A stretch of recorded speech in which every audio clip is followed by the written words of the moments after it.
Welcome to the Ari Hoffman Show on Talk Radio 570 KVI, your home for the politically homeless, streaming live at KVI.com and the KVI app. If you want to be part of the most dangerous show on the airwaves, call or text the KVI studio line at 206-421-5757. That's 206-421-5757.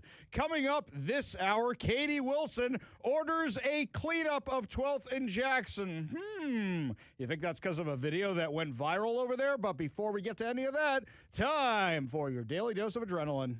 You want me to stick this into my heart? Are you f***ing nuts? Are you proud to be an American? I'm proud to be an American. I'm really mad at President Trump right now, and I'm really mad at J.D. Vance. That does not take away from the fact that I'm very proud to be an American. When Joe Biden was president, I was still proud to be an American. In fact, I think when Joe Biden was president, I probably bought a few more types of American flags than I had before. I think I made sure to use them more often. When Barack Obama was president, same thing. Did more Americana type stuff because some things he didn't feel too American. I felt like I personally had to compensate for them. Over at my house, there are always two flags hanging on my house. There's always the American flag and there's always the Israel flag. And I have trouble explaining this to some people because the Jewish star represents the Jewish people. And we are American Jews who live here in this country, have never had freedom like we have in this country. And we are thankful to this country for providing it to us. I usually have a flag in the center. I have 3 flags on my house. And the flag in the center changes with what's going on in the world. I put up the Seahawks flag. I put up the Mets flag. I put up the Blue Angels flag when Seafair comes to town. This time of year, you know what I have? And I bought it, and I bought a really nice one, by the way. By the way, the $5 or $10 extra bucks you spend on a higher quality flag, worth it, completely worth it. I got an America 250 flag. Oh, I thought you were going to say LGBTQSTVUSWYV for the month. No, sir. Oh. No, sir. My pride flag is the American flag. I don't need that rainbow business. That's not my flag. Somebody else wants to hang that up. Okay, whatever. Not my jam. I've got the America 250 flag. I was just trying to think of, what outside could the box. be Yes, celebrating this month. my Pan-African flag will go up next for Juneteenth. All right. Right? We'll put that. No, that I don't have a Juneteenth flag. Okay, we don't do that. I've got my America 250 flag right up there because I am proud to be an American, regardless of who is president of the United States, regardless if I am mad at the president and vice president. And I feel like they made a very dumb decision. But apparently, Democrats are not proud to be Americans. I know that anybody who listens to this show is proud to be an American if they agree with me or disagree with me because they are fighting for what they think their version and vision of America is. And I love that. I love that. I love when we have good conversations, good debates, good discussions about that. I never question the patriotism of anybody in this audience, regardless of what side of the political aisle they are on. Unless you go and march with Antifa, then I think you're not proud to be an American. Then I think you just want anarchy. We're not naming names around here, but we know a certain caller who's not allowed to call anymore because of that nonsense. So we're not doing that anymore. But I know this audience is proud to be American, even if you disagree with me. However, a new poll says the majority of Democrats are not proud to be Americans. Here's CNN. How patriotic are Americans feeling this morning? With us now, CNN chief data analyst. We will always remember Lexington and Concord, people. We will always remember it here on CNC. Patriots Day versus the 4th. We know which one is more important. But the meaning of the 4th, when we asked voters about this, what do most of them say at this point? This, to me, is one of the most stunning divides that we have seen. We're talking about polarization in politics. It even comes down to what you believe July 4th actually is. Like, what does July 4th mean to you? Celebrate America, friends and family time. Among Republicans, what do you see? You see the clear majority say it's a time to celebrate America, 65%. Among Democrats, however, the plurality disagree. Look at that. What do you see? Friends and family time at 42% versus just 24% who say that what it means most to them is to celebrate America. So even on the basic question of what July 4th means to you. We have Republicans on one end saying celebrate America, more of them say that, and Democrats on the other end saying that it means more to them to have time with friends and family. What do they say about the flag? Yeah, okay, so what do they say about the flag? Even on the basic level of flag, look at this. Look at how we have an increasing polarization on this issue. We'll display the flag on July 4th, the American flag. Back in July of 2001, look at this. You had 68% of Republicans, 65% of Democrats saying that they would, in fact, display the flag on July 4th. You come over to this side of the screen, Republicans basically are where they were 25 years ago, right? 64%. But look at that Democratic percentage, absolutely plummeting. Just 27% of Democrats say they will, in fact, display the flag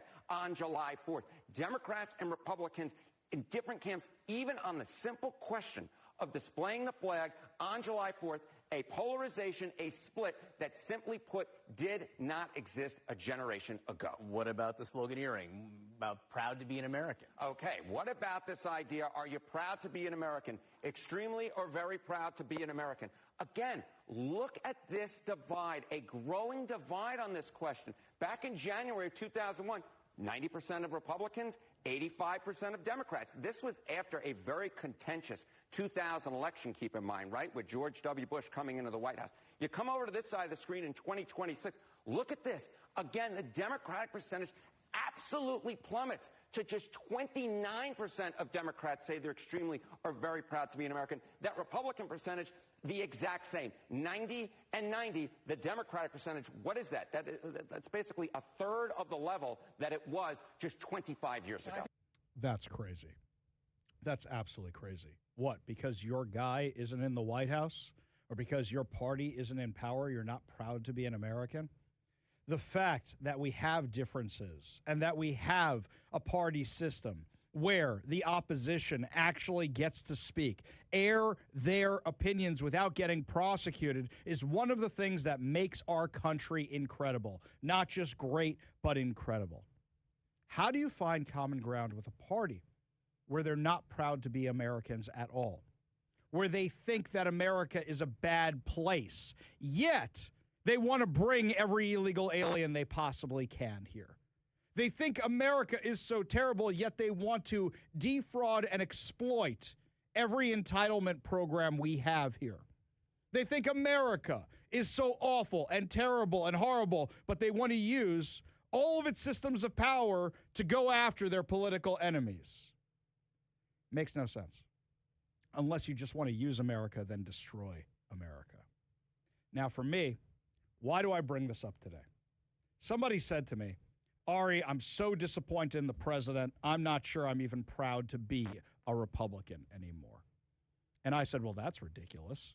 Can you name a single Republican president who ever lined up with 100% of your ideals? Can you name a single president who ever lined up with 100% of your ideals? No, you can't. But I think that after we've seen the MOU, the Memorandum of Understanding on Iran, we are questioning President Trump's judgment, and we are questioning J.D. Vance's advice. J.D. Vance was the architect of this Memorandum of Understanding. And to review, there are 4 things that were the goals of this war. 4 things. 1, no nuclear Iran. 2, no ballistic missiles for Iran. 3, no shutting down the Strait of Hormuz. 4, no funding terror. This MOU only does one of the 3 of the 4, and only for 60 days. Doesn't address anything else. And for those of you who say, Ari, that's not true, Ari, you're wrong, guys, I've got the text right in front of me. I'm looking at the text of this thing. Let's start with the opening paragraph like we did yesterday. The United States of America and the Islamic Republic of Iran and their allies in the current war, by signing this MOU, declare the immediate and permanent termination of all military operations on all fronts, including in Lebanon. Is Israel part of this deal? No. Is Hezbollah part of this deal? Well, they should be, because they're an Iranian terror proxy. So, if there's no fighting in Lebanon, you're saying Israel is not allowed to defend itself from missiles being fired from civilian areas in Lebanon into civilian areas in Israel. But you didn't bring Israel in to discuss this, the country that's been fighting side by side with us? Also, Iran, if you're interested in Lebanon, that means you are not going to give up terror because you are sticking up for your Hezbollah terror proxy. Also, something else. If you're a terrorist group, you're not going to give up your nuclear weapons. We'll come back to that in a minute. So what you're saying right here, right off the bat, is you're not going to give up terror. And that was one of the four demands that was one of the four reasons behind this war. In fact, they mentioned Lebanon 3 times in the opening paragraph.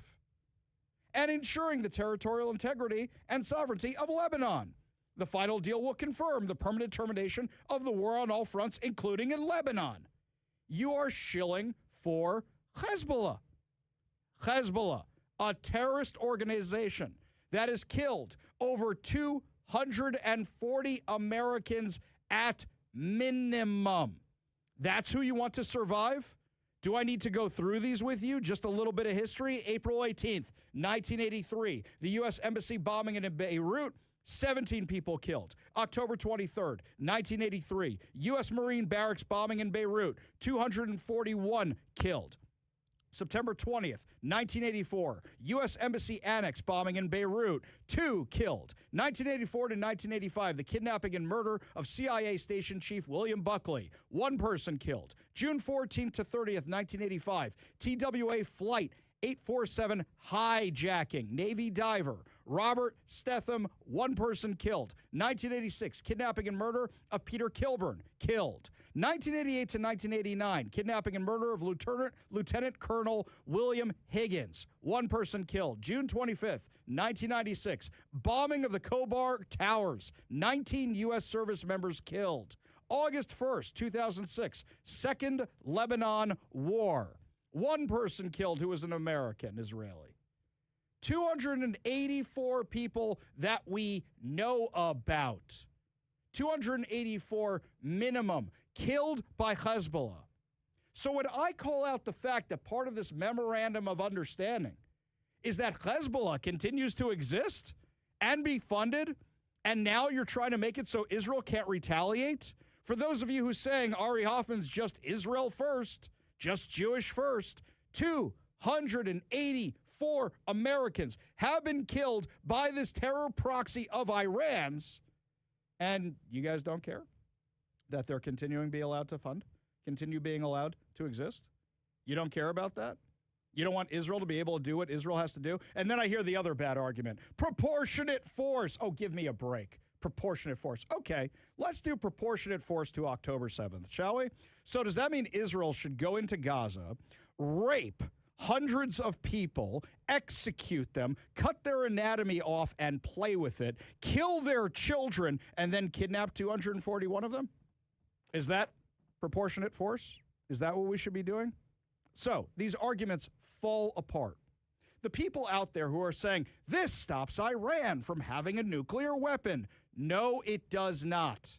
Paragraph 9, pending the final deal, the United States of America and the Islamic Republic of Iran agree to maintain the status quo. The Islamic Republic of Iran will maintain the current status quo of its nuclear program. And the United States of America will not impose any new sanctions and will not deploy additional forces to the region. So, no, this is not a good deal. The vice president is out there today shilling for this thing, though.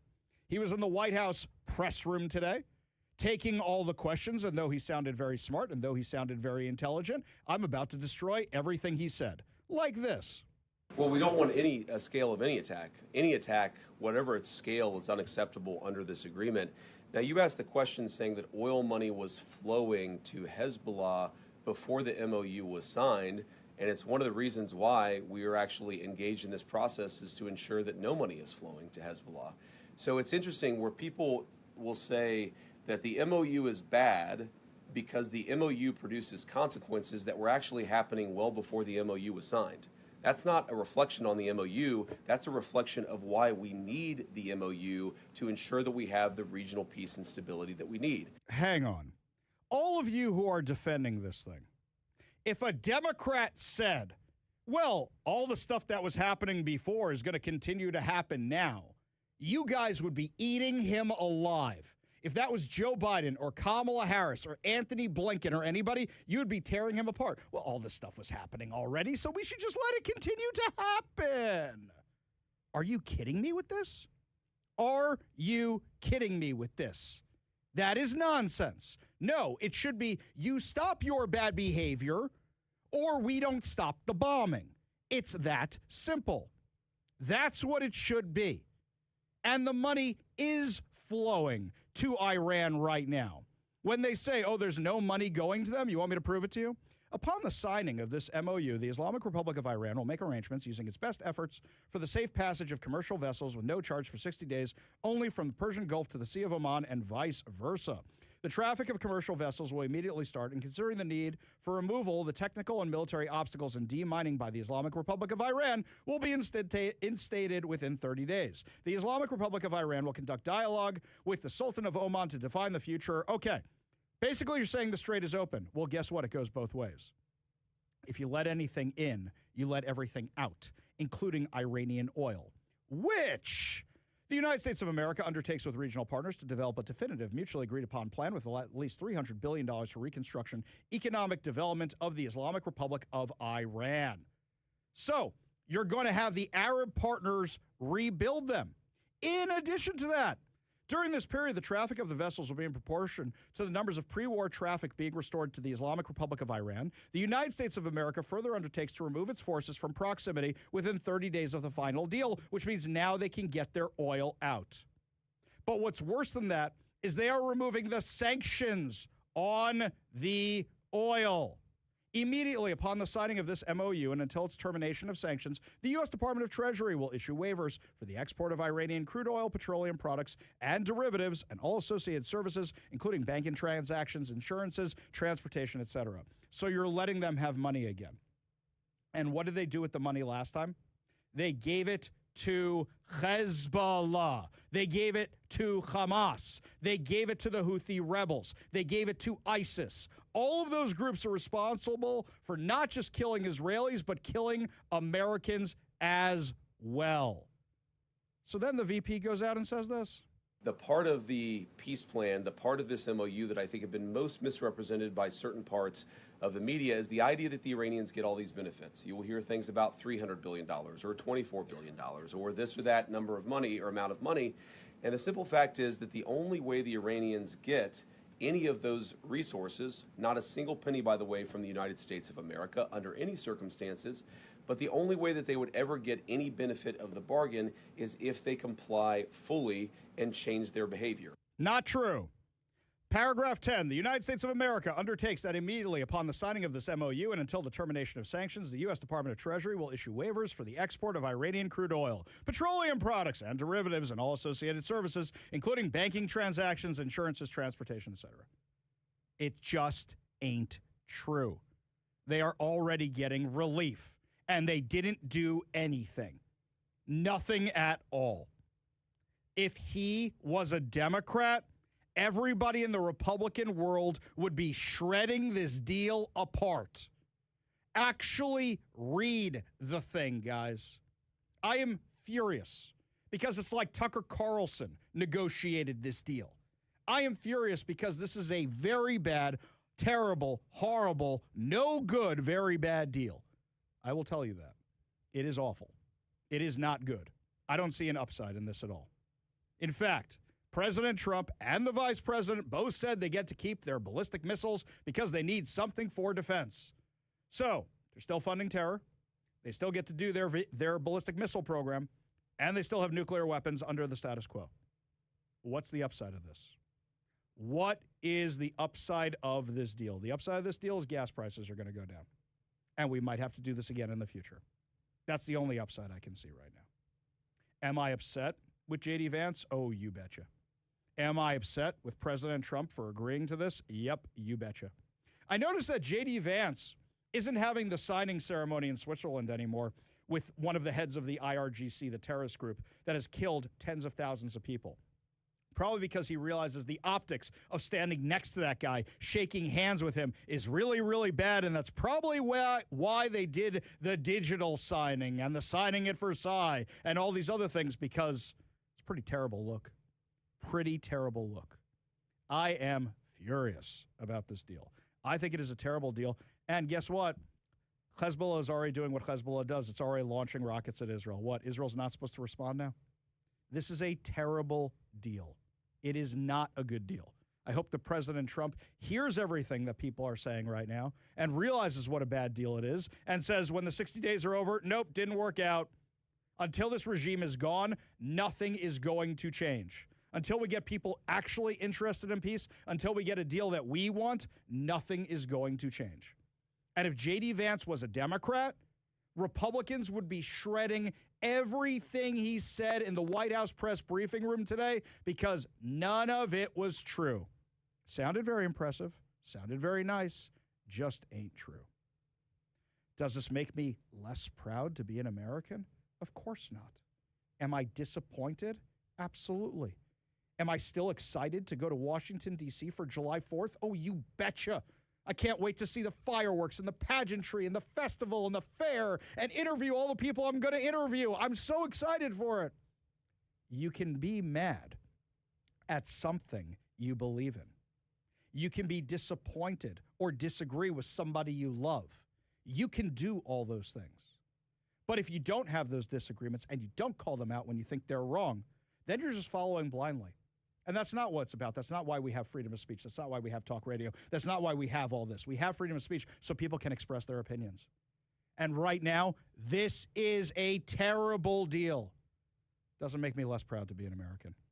What makes me proud to be an American is I have a microphone for 3 hours a day, and I have social media platforms where I could say whatever I want in opposition to this deal, and I don't get thrown in jail, and I don't get fined, and I don't get kicked off the air, and I don't get penalized. And you know what? The White House doesn't say we're not letting Hoffman come anymore to that July 4th thing. Nope, not at all. In fact, was talking to them today about who we get to interview while we're there. That's the beauty of this country. That is the beauty of this country, because I'm going to have some hard questions for this administration. I really, really am over this, and that's the beautiful thing. And that's another reason, among many, of why I am proud to be an American, why I will always be proud to be an American. And in fact, when the opposition is in power, I'm probably more proud to be an American because I have to fight harder for what my vision of America is. I live in Washington State. We deal with that every single day. Lots more to discuss as the show continues, my friends. For example, Katie Wilson is now cleaning up a notorious part of Seattle after a little reporting by a certain little birdie you know. Tell you all about it when we come back. You're listening to The Ari Hoffman Show on Talk Radio 570 KVI. I'd work for all my life.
There's a lot of people over in social media land who are watching the live stream and commenting on my shirt.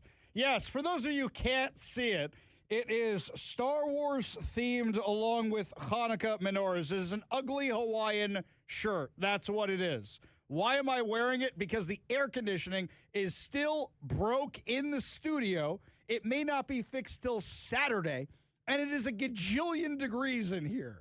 So if you want to know why I'm wearing the goofy shirts all week, it's because it is so hot, and I feel like I got to be slightly presentable. Otherwise, I would just be, well, I wouldn't be wearing a shirt, and you'd see the full Chewbacca, and nobody wants that. I don't even think my wife wants to see that, okay? So I will tell you guys, I am sparing all of you by wearing the ugly shirts. Good news today, by the way. Seattle Mayor Katie Wilson put out a little statement. Before I tell you what the statement is, you know, all week that video Jonathan Cho, Andrea Suarez, and I did by going to 12th and Jackson has been going viral. We've all been getting calls from national media to talk about it. People want to help save some of the people we saw being trafficked in there. The amount of emails I've gotten about the one girl that we saw who looks like 15, 16 years old, we're trying, guys. We are really, really trying. We might have a couple leads. We're working on it. One other woman actually did get out of homelessness. Our friend Justine Moreland and Andrea Suarez were able to get her into a shelter. I mean, good things are happening. But also people are saying, hey, Katie Wilson, I thought you said everything was cleaned up for the World Cup. It's not. Well, what do you know? A little statement came out yesterday, and I just started laughing. Jonathan Cho sent this over to me. It's over on the mayor's official website. Mayor's statement on 12th and Jackson and North Beacon Hill. We're taking a new approach to 12th and Jackson. Community groups and business owners in the Little Saigon neighborhood have been struggling for years with chronic safety issues near 12th and Jackson and now North Beacon Hill. The community has worked together to do what they can, but city leaders have failed to act with the necessary focus and determination to sustain a meaningful change in everyday conditions. Stop. You're one of the city leaders. You've been in office for 6 months. You shoved the homeless out of downtown and out of the stadium area to this part of town. You made it worse. We must disrupt the drug dealing, public disorder, and other illegal activity that has destabilized this community. Whoa. I thought it was a housing issue. Oh,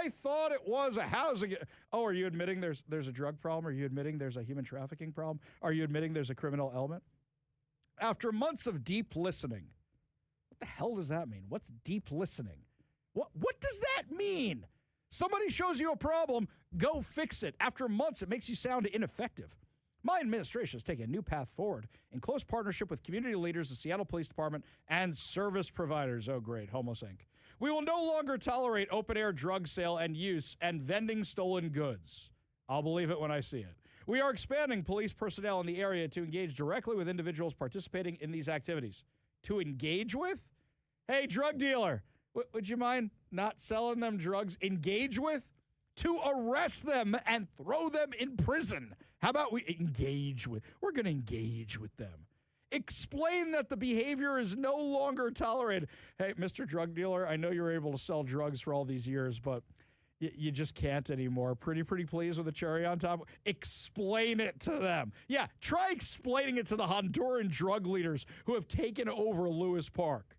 If individuals persist in these behaviors, I'm sorry, I can't. They will either be booked into jail or enrolled in the diversion program. That's how we got here, you dum-dum. Originally developed in Seattle, the LEAD program is a national model for its proof. It does not have a proven track record. It is an absolute disaster. New York's idiot bail reform system was based on it, and look at the problems they have. No, the LEAD program is a disaster. So while I get encouraged at the beginning, this is performative. This is completely performative. So we're going to solve all the problems by doing the same solutions we did before, right? Right? That's exactly what it is. Yesterday's solutions are tomorrow's problems is basically what's going on right now.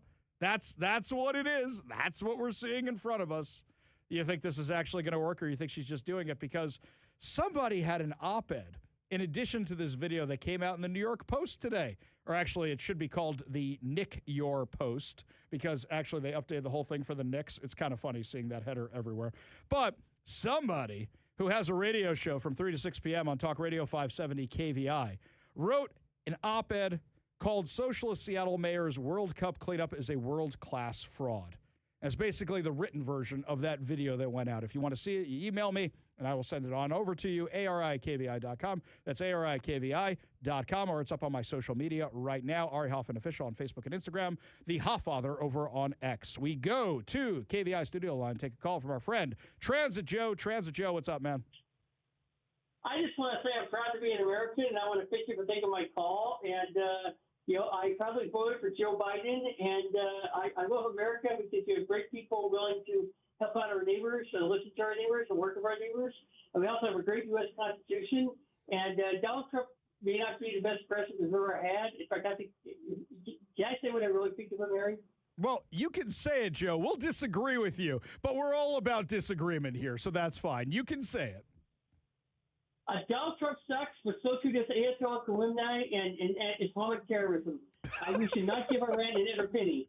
Well, I agree with the second part of that. I'm not going to agree with the first part. I disagree with him on one thing today. I don't disagree with him a lot, but I will tell you this deal definitely does suck. And, Joe, one of the reasons this country is so great is because, guess what? You call my show, almost every single day. And we have these discussions almost every single day, and I know that you are a member of Ari's Army and you are proud to be an American. Joe, God bless you. Appreciate you being part of the show. You want to be part of the show, give us a call or text at 206-421-5757. That's 206-421-5757. Up next, the Death Star has opened in Chicago. That's right, Barack Obama's presidential library, and you won't believe what they did to kick things off. Also, Kamala Harris is back with some new deep thoughts. You're going to enjoy this one. I missed her so much. You're listening to The Ari Hoffman Show on Talk Radio 570 KVI.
I like what Dan Smith said over here on the text line about my shirt and being Chewbacca. He said, no, it's Tom Selleck in Magnum P.I., not the Chewbacca. That's very generous of you. Even I would disagree with that statement, but that's very more David Hasselhoffman-esque. We'll go with that. How about that? Yes, we'll do that. I'll be a David Hasselhoffman. That'll work for me. Ari Hasselhoffman. We'll do that. Anyway, Obama opened his Death Star today. He opened his giant monstrosity museum today. Would you like to know how the ceremony began? Because it was lots of fun. We'd also like to take a moment to recognize the original inhabitants of the land upon which we are gathered today. The Bears? We honor the Anishinaabe, the Council of Three Fires, the Ojibwe, the Odawa, and the Potawatomi nations. Woo!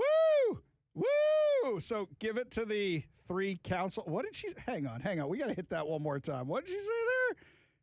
Come on. We'd also like to take a moment to recognize the original inhabitants of the land upon which we are gathered today. We honor the Anishinaabe, the Council of Three Fires, the Ojibwe, the Odawa, and the Potawatomi nations. Yeah, okay, I tried to write that down. I couldn't. I don't even know what the Ishi Sushi thing, the Council of Three Fires. I think I got that one right. If you feel that strongly, give it back to them. I'm sure they would love the giant. You know what? Nobody wants this museum. Nobody wants this thing. Well, if you feel that strongly, give it to them. Well, anything Barack Obama said at this thing was really boring and not very exciting. And, of course, just Trump and Republican bashing. So we don't really care about that. But you know who was interviewed yesterday? Former vice president, former presidential candidate, Kamala Harris. And she was asked maybe if she might be running in 2028. Let's do another episode, which I've missed so long, of Deep Thoughts, with your former vice president, Kamala Harris. A lot of people, you've talked about that you're thinking about running for president, right? How is that thought process going? What's the process in that? And I know you're on a listening tour, and I'm curious what you're hearing from people as you've gone around the country, what people are telling you that maybe you've learned that you didn't know before the process of doing so. What people are telling me includes that they want to believe in systems, and they've lost trust in those systems. What I hear a lot is that people know that at the end of this administration, there will be a lot of debris. I tell them often, I can't guarantee that it won't get worse before it gets better. But the one thing I do know is at the end of it, there will be a lot of debris, and it would be irresponsible to then address that in a way that we only talk about what should we do, what do we need to do to rebuild. If we do that with any sense of nostalgia, that would be irresponsible. Because the reality is, even before, there were many things that were not working for a lot of people. The status quo is not working for a lot of people. And what the people are telling us is that they want things to be better. So all that being said, does that make you more likely to? What are you trained monkeys clapping about? What are you clapping seals clapping about? I don't know what you're talking about. That was one of the most nonsensical things I've ever heard in my life. What you just said is one of the most insanely idiotic things I have ever heard. At no point in your rambling, incoherent response were you even close to anything that could be considered a rational thought. Everyone in this room is now dumber for having listened to it. I award you no points, and may God have mercy on your soul. Yeah, no clue what she just said. No clue whatsoever. But she wants to run for president again. Maybe if she had a few extra days this time, she might be able to do it, right? You know, that Deep Thoughts music is 2 minutes. And I was sitting here going, it's going to run out. No. She just keeps going, rambling on nothing, and the music's going to run out. By the way, I could have kept it going. We could have kept the music going like another 30 seconds or so. I had another 30 seconds of her answer, Goodness. but it doesn't really work with the clapping. Yeah, it's insane, man.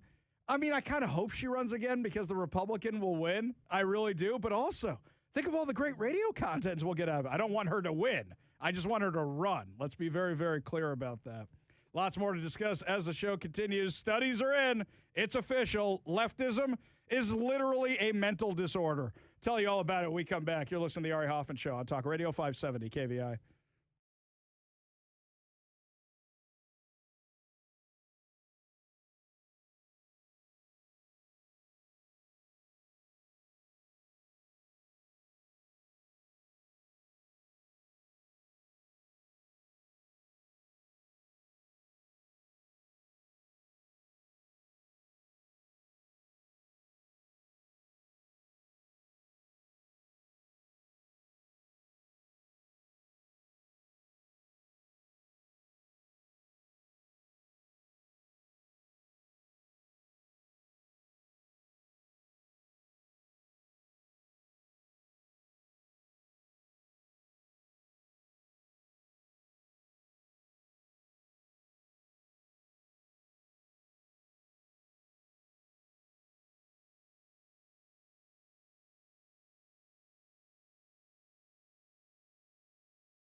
Are people who are a leftist actually mentally deranged? Well, there's a new study out that might actually say that. I'm not talking about liberals. I'm talking about leftists. Look, when I'm done with the show, I go home and I write a ton of articles at night. No, I mean, I also go on the boat and I also have a life and I also hang out with friends. Politics is not my entire life. Do I wish some of my friends would not always talk to me about politics? Yes. Can we go back to talking about scotch and baseball and other things? Sure, that would be nice. But politics is not my life. I don't get depressed when somebody loses. I get disappointed, but I then move on with my life and go, well, at least I'll get some good content out of them. So A new study published in the journal Political Behavior supports this conclusion. It shows that mental illness is emerging as its own political identity, as most heavily aligned with leftist political ideology and causes. Professor Lauren Vandehey of Utah State University, who conducted this study, explains, I further find that there is an emerging mental health political identity that is most pronounced among younger Gen Z and more liberal Americans. Careful observers of political discourse and its direction over the last few years have seen this demonstrated a time or two. In fact, Libs of TikTok has built a successful cottage industry on this very fact. Cy Post, in their reporting of the study, explains approximately one half of study participants with mental illness stated their identity as a person with mental illness is very important or somewhat important to them. The study's author also noted, I find that political predictors and political consequences for the emerging mental health identity differ from those for physical disability and serious physical illness categorization and identification. This means political identity among liberal citizens can be expected to be more closely tied to mental health struggles that are more subjective in nature.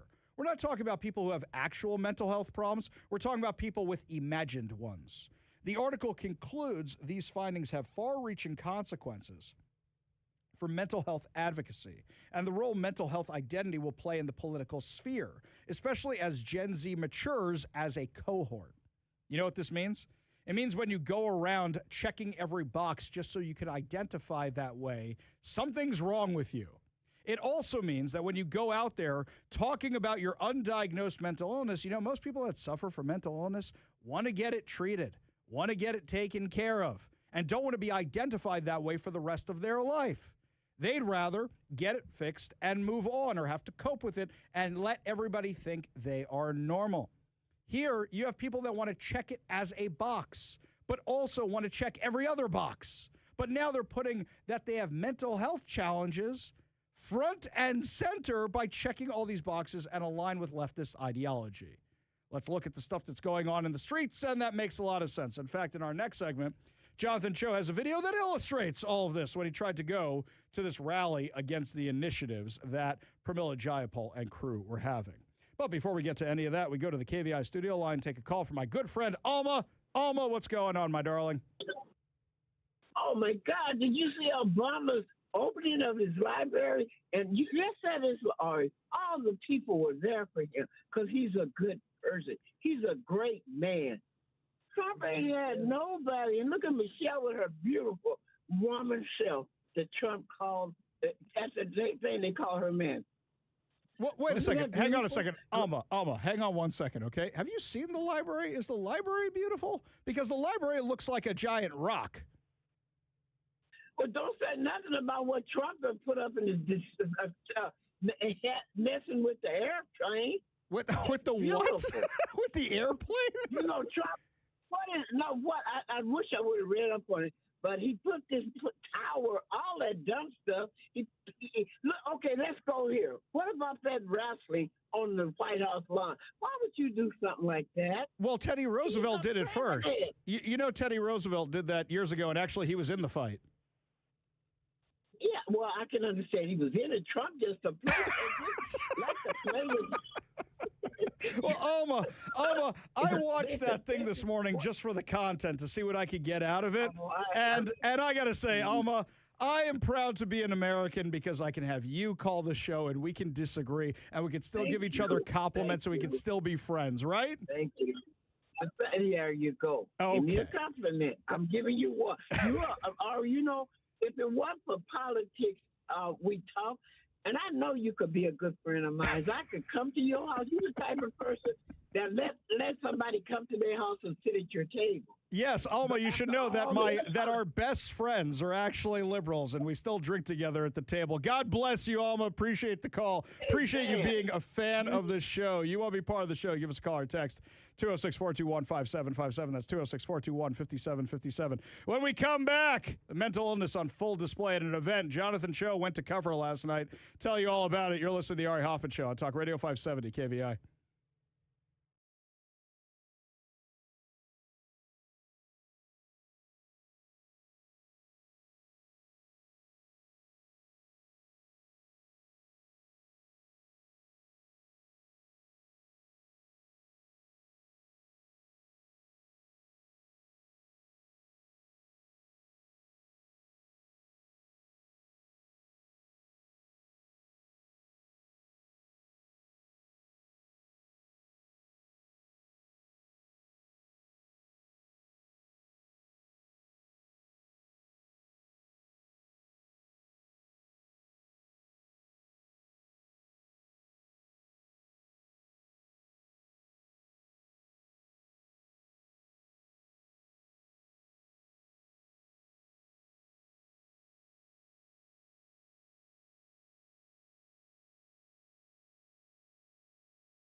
Welcome to the Ari Hoffman Show on Talk Radio 570 KVI, your home for the politically homeless, streaming live at KVI.com and the KVI app. If you want to be part of the most dangerous show on the airwaves, call or text the KVI studio line at 206-421-5757. That's 206-421-5757.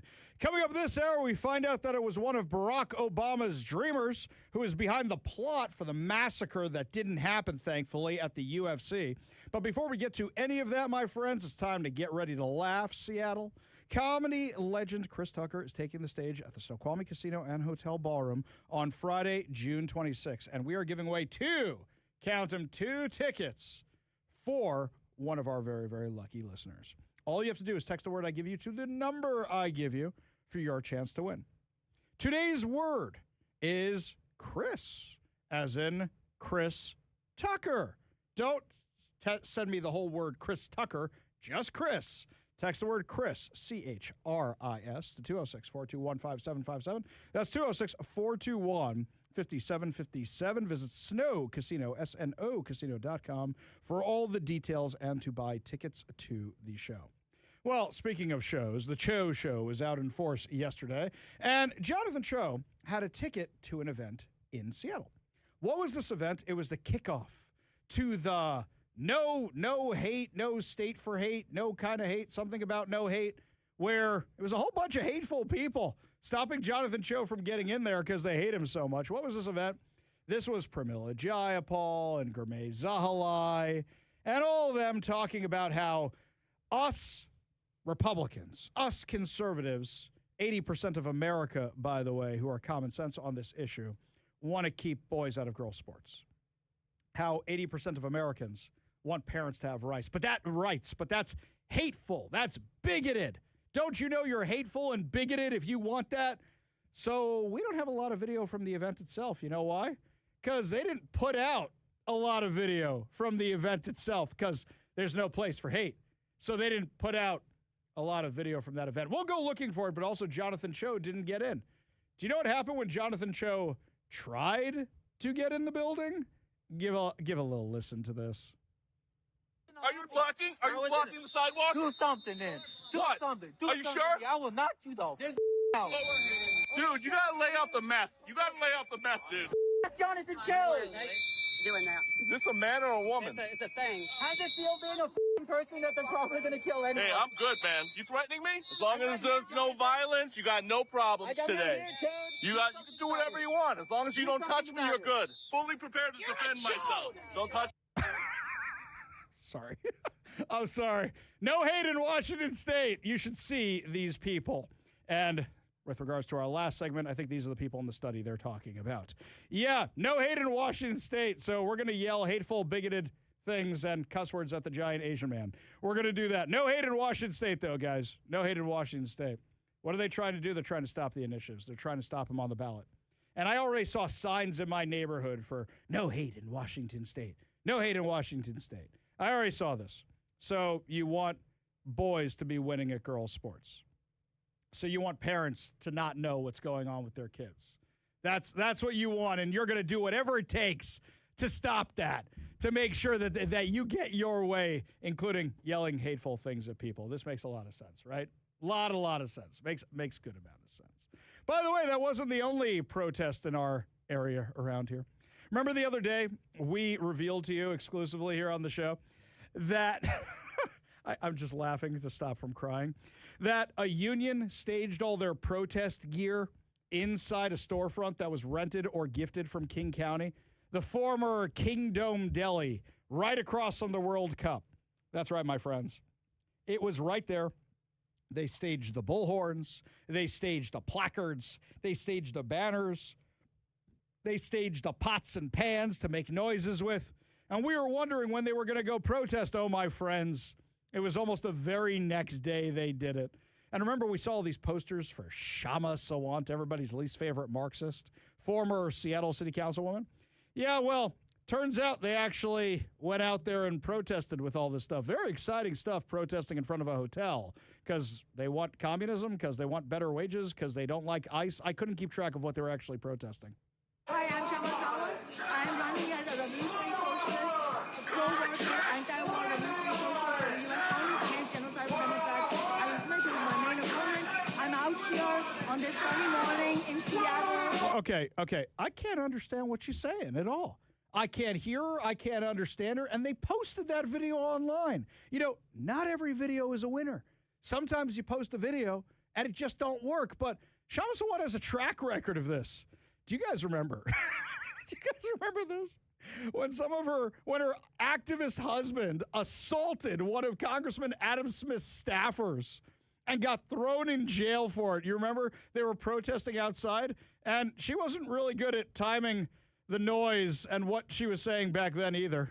3 of our fellow peaceful activists have been arrested merely for chanting against the war, against the genocide in Gaza, because they are angry that 500,000 Palestinians have been slaughtered.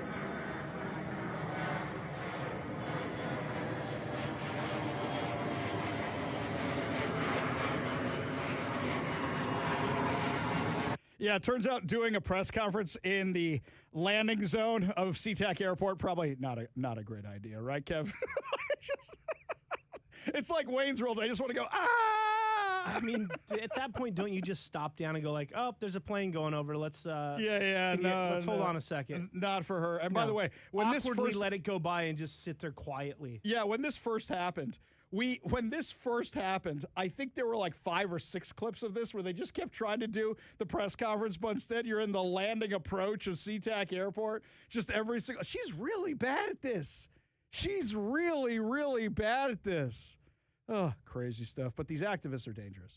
These activists are actually dangerous. They're assaulting people who are gathering signatures against the income tax. And it's gotten so bad, as a matter of fact, that Attorney General Nick Brown actually had to do a video about it. Give a listen. Hi, I'm Nick Brown, Washington State Attorney General.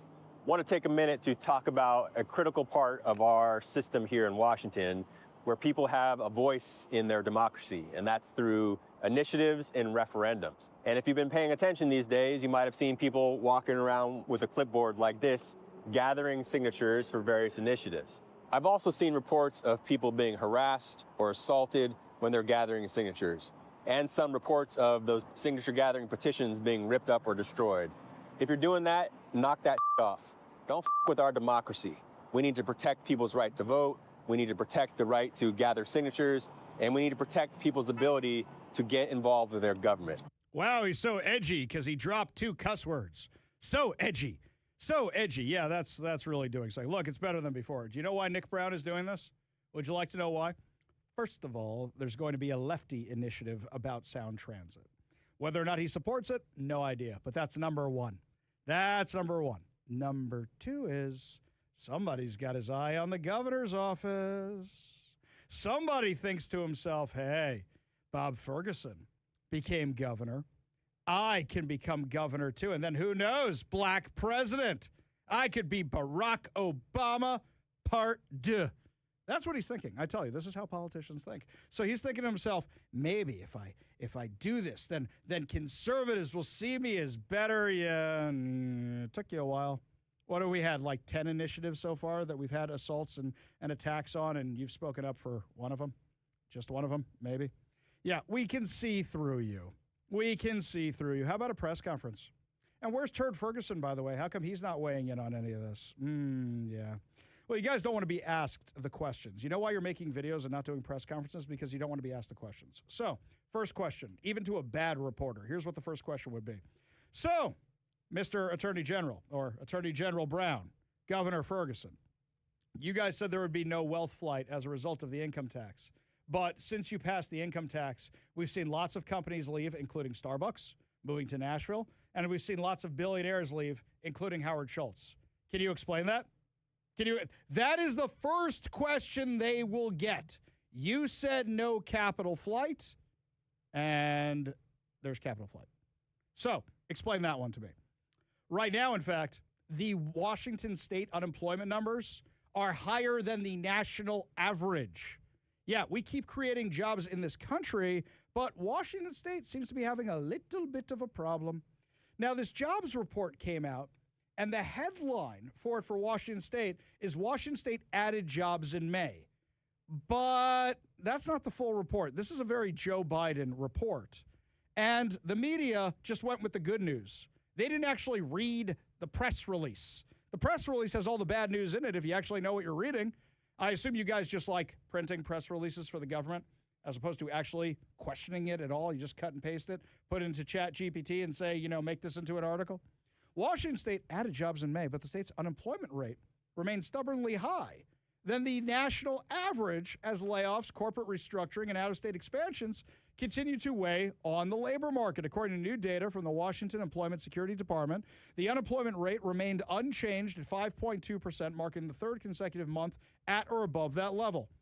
Washington's unemployment rate remains nearly a full percentage point higher than the national rate of 4.3%.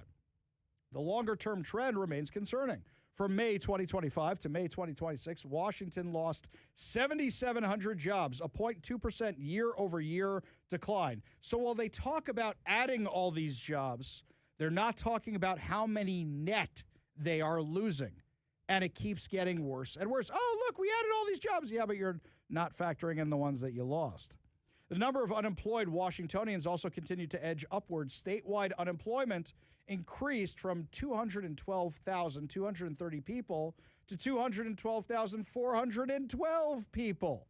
Now, while that might be a small difference, the numbers are going in the wrong direction. So they say the state gained an estimated 10,600 jobs in May on a seasonally adjusted basis. What that means is they're not factoring in the kids' summer jobs, and also there's not that many kids getting summer jobs anymore. But don't forget, that does include all the people that came to work for the stadiums and stuff. While the monthly job gains offered some positive news after 2 consecutive months of losses, state economists cautioned against reading too much into a single month's data. So this is the problem you have going on here. You've had consecutive months of job loss. 1 month of job gains does not outweigh the amount of losses you've had so far because it's pretty bad. Let's not forget the Downtown Seattle Association report that we discussed the other day found that downtown Seattle has lost approximately 30,000 jobs since 2020, while neighboring Bellevue has added jobs and experienced stronger commercial growth. Seattle office vacancy rates remain above 30%, among the highest levels on record. Last report we saw of those was 35%. Meta recently confirmed nearly 1,400 layoffs in King County. Starbucks announced their layoffs, and of course that they're hiring people in Nashville, Tennessee, which means they're just getting out of here. Janicki Industries selected Montana for an $800 million expansion to create more than 2,000 jobs, specifically blaming Washington's regulatory environment for slowing future growth.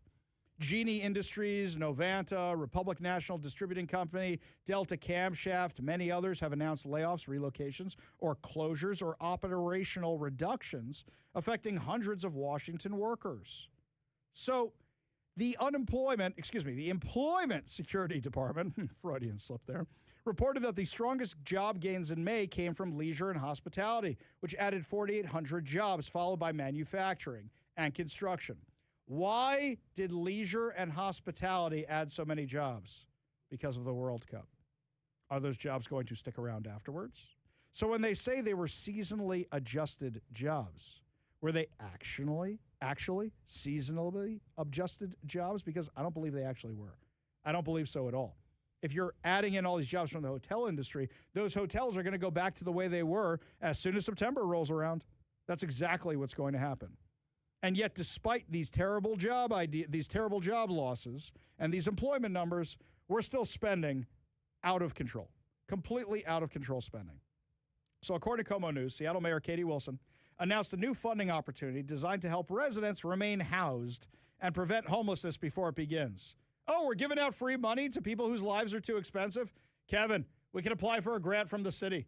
This will be I like this idea. I'll take free money, sure.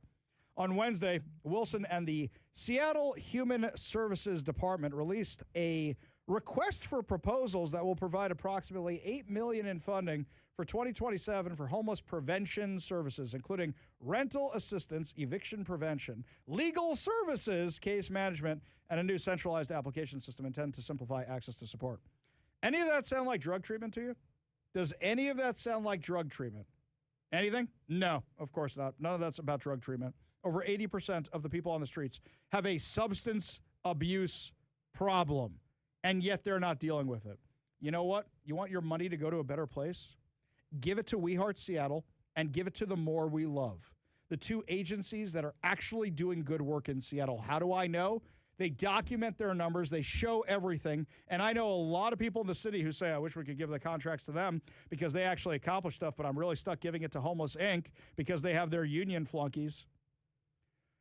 You had Andrea Suarez and Christine Moreland. After that report we did with Jonathan Cho, they went back to Lewis Park, which is right next to the Dr. Jose Rizal Bridge. If you don't know which bridge that is, it's when you're coming down from Beacon Hill into Chinatown. And we went to Lewis Park, which is controlled by Honduran drug gangs. We couldn't go through it because it was so unsafe. We actually had stuff thrown at us. We had to leave. It was so dangerous. But Andrea Suarez, Christine Moreland went back in daytime, found one of the women they had seen on the video, and got her into shelter. Give a listen. Yeah, it's disheartening that this is our new norm. We're going to go up into Lewis Park and offer resources. Have you been staying out here alone? Has anybody ever tried to help you before, Queen? Can you look at me for a minute? I'd love to be able to help you. I mean that. I come from this world. You understand? Like, I come from this world. I get it. I hear it. It's not easy. Somebody's willing to help you. You know? You have access to a phone. What if I got you somewhere safe tonight? Just take a breath, you can take a shower, you can take a bath. Does that sound good? Is that? What if you went right now? Yeah, you want to go away? You want to walk with us and get the fuck out of here? Let's do it. If I got you somewhere safe, maybe we could take a few of these folks and bring them in, and then we could wrap them up with some of those resources that they... Yeah, they went in there, and they stopped all the... They went in there, and they got that woman out of there for treatment. They got her out of there, and they took her out for treatment. They got her out. And they got her into a hotel for the night. And now that woman, hopefully, can be on the path to recovery. Hopefully. That's what we hope. Now, I'll tell you guys, is that if you want to save a whole bunch of money, don't spend it on more failed programs. You give it to We Heart Seattle. You give it to Christine Moreland. You give it to these guys, and they can actually help people out. They can do that. So, my friends, it's a choice now. Do you want to waste more money on failed programs, or do you want to fund things that actually work? Seattle Mayor Katie Wilson wants to fund more failed programs, which is just bonkers crazy. That is the world we live in right now. Lots more to discuss as the show continues, my friends, including what you have to sign to be a member of the Democrat Socialists of America. Some of them are winning across the country, including here in Washington State, and what they're agreeing to is pretty horrific. Is it coming your way? Is it coming to your kids' schools? Tell you all about it when we come back. You're listening to the Ari Hoffman Show on Talk Radio 570 KVI.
I think everybody hated standardized testing when they were kids, right? The wassels or whatever they used to be called around here in New York, we had the regents. Standardized testing sucks. It absolutely sucks. And then you got to take this test. And you thought it was for statistical reasons. You're like, why am I spending all the time taking this stupid test? Am I going to end up in summer school? That was the big rumor at the time. Oh, if you do bad on your wassels or your regents, you're going to summer school, right? That's what they always used to say. Yeah, not really a thing. Turns out these things were very effective at tracking progress for kids. Are they at grade level? Are they not at grade level? Can we track them? Can we not track them? The SATs are stupid. Very, very stupid. It is a mafia. Oh, well, we need you to take this test or you don't have a future or you can't go to college. You need to take this test, and if you don't do well like Zach Morris getting a 1,600 on his SATs and Saved by the Bell, you're not going to Harvard. You're not going, right? We all remember these days? Okay. Well, it turns out you need some kind of metric. When even California is saying their ban on these kind of tests might be a problem. University of California announced earlier this week that it's launching a comprehensive review of its standardized testing policy. The pivot follows a massive revolt by faculty members who warn they are being forced to reteach middle school mathematics to incoming university students. Oh, do you mean that when you have no standards whatsoever and you just keep passing kids and passing kids and passing kids, you might have a problem? Hang on, can we do a little math here for a second? Okay, hang on one second. We'll just do a little math here. It's been 6 years since COVID, right? So a kid who was in 6th grade at the beginning of COVID is now a senior in high school. Then a kid who was in 7th grade is now a freshman in college, assuming they didn't take a gap year. A kid who was in 8th grade during COVID is now a sophomore in college, assuming they didn't take a gap year. Do you see what problem they're now dealing with? Remember what was going on during COVID? Oh, just pass the kid. Just pass the kid. Pass or fail. Or, you know what, it doesn't even matter if you fail. Let's just advance you up a grade. Let's just keep advancing you. If even the University of California is recognizing there might be a problem here, you got a really big problem here. Huge problem here. Quote, the Board of Regents and university leadership take very seriously a critical issue of college preparedness. And the UC Academic Senate has proposed a comprehensive data-driven review to support its recommendations to strengthen student readiness and success at UC. There are a few things more important on our agenda. There are fewer things more important on our agenda, is what they're saying. So they want to focus on both preparation and admissions, including whether standardized testing should be reinstated as a requirement. The UC Board of Regents are expected to receive an initial update on the findings in July. I would be fascinated to see what these say. Don't get me wrong. I hate standardized testing. I hate the SATs, but they were a good metric, apparently, for letting you know whether or not a kid could do them or not. It's not the SATs tracked how smart you were. The SATs realized, can you take a test? Can you succeed in an academic environment? Do I like that you have this mafia of the SATs and then, well, we're going to make sure there's this test you have to take. Then you have to take the class so you can do well on the test you have to take, and we own all of it. Do I think that's good? No, I don't think that's good. But you need some kind of metric. Now, what's interesting is the Democratic Socialists of America have figured out their own little metric of things to track. So the Democratic Socialists of America, their candidate questionnaire for Washington state public sector employee unions, including teachers' unions, use this form to determine whether or not to endorse politicians. Okay? Would you like to know some of the questions here? Do you support or oppose the statewide ballot initiative to prevent certain students from participating in sports? Well, that's written in an interesting way. You know what that actually is? A person who doesn't look that up goes, yeah, everybody should participate in sports. What it actually should be regarding this one, do you support or oppose a statewide ballot initiative to prevent boys playing in girls' sports? How do you plan to support or expand workers' rights, including the right to organize, the right to strike, and the right to workplace democracy? How do you plan to support and expand reproductive rights? By that, they mean abortions. How do you plan to support and expand tenant rights? By that, they mean rent control. How do you plan to protect the right to freely express one's gender? How will you advocate for indigenous sovereignty? I'm going to do a land acknowledgement before we open the Barack Hussein Obama Library. That's how we're going to do it. We're going to do a land acknowledgement every time. We're going to acknowledge that land so hard, they've never been acknowledged that much before in their lives. We're going to acknowledge them. That's what we're going to do. Give me a break. Give me an absolute break. This is what they said earlier. We'd also like to take a moment to recognize the original inhabitants of the land upon which we are gathered today. We honor the Anishinaabe, the Council of Three Fires, the Ojibwe, the Odawa, and the Potawatomi nations. Something tells me the Council of Three Fires were not indigenous to this area. You know how I know that? They don't got a fun, cool Native American-sounding name. I assume that, Ishisaka Kamaturo, whatever it is that they're saying for these other guys, I assume there's some Indian name for the Council of Three Fires. I assume it wasn't the white man's language. Okay? That's just process of elimination there, guys.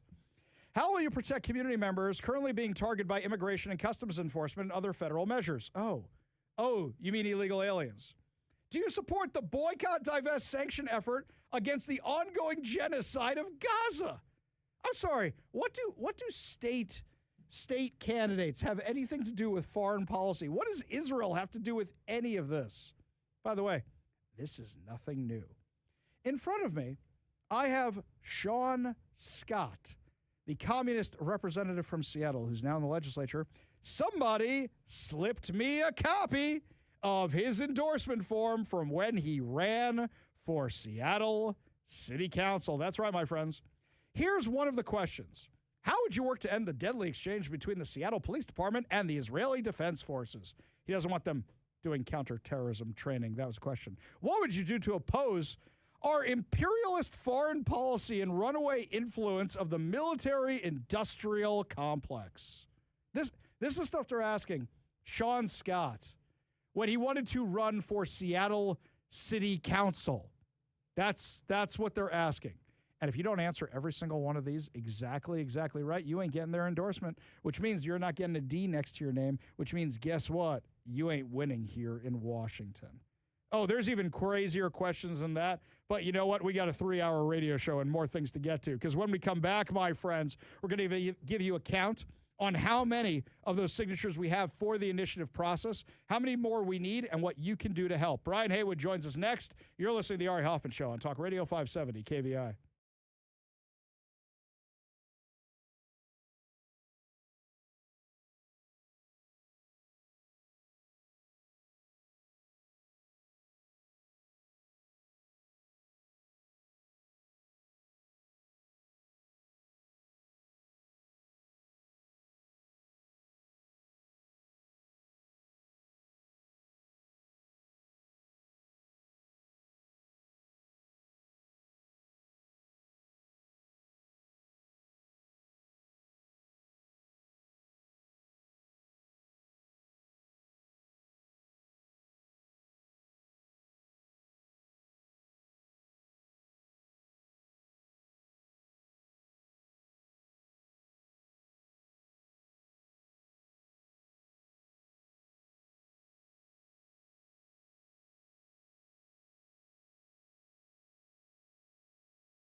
My friends, we are undertaking a huge effort right now, and that is to repeal the Democrats' income tax. And we know the challenges we're having. If the abuse of signature gatherers has gotten so bad that Nick Brown even has to do 2 social media posts about it, then you know it's really, really bad. They are doing everything they can to try and stop us, and already we're at record-breaking numbers. We're not where we need to be yet, and we still need more signatures. Joining us now to discuss on the KVI studio line, the founder of Let's Go Washington, Brian Haywood. Thank you so much for being with us today, buddy.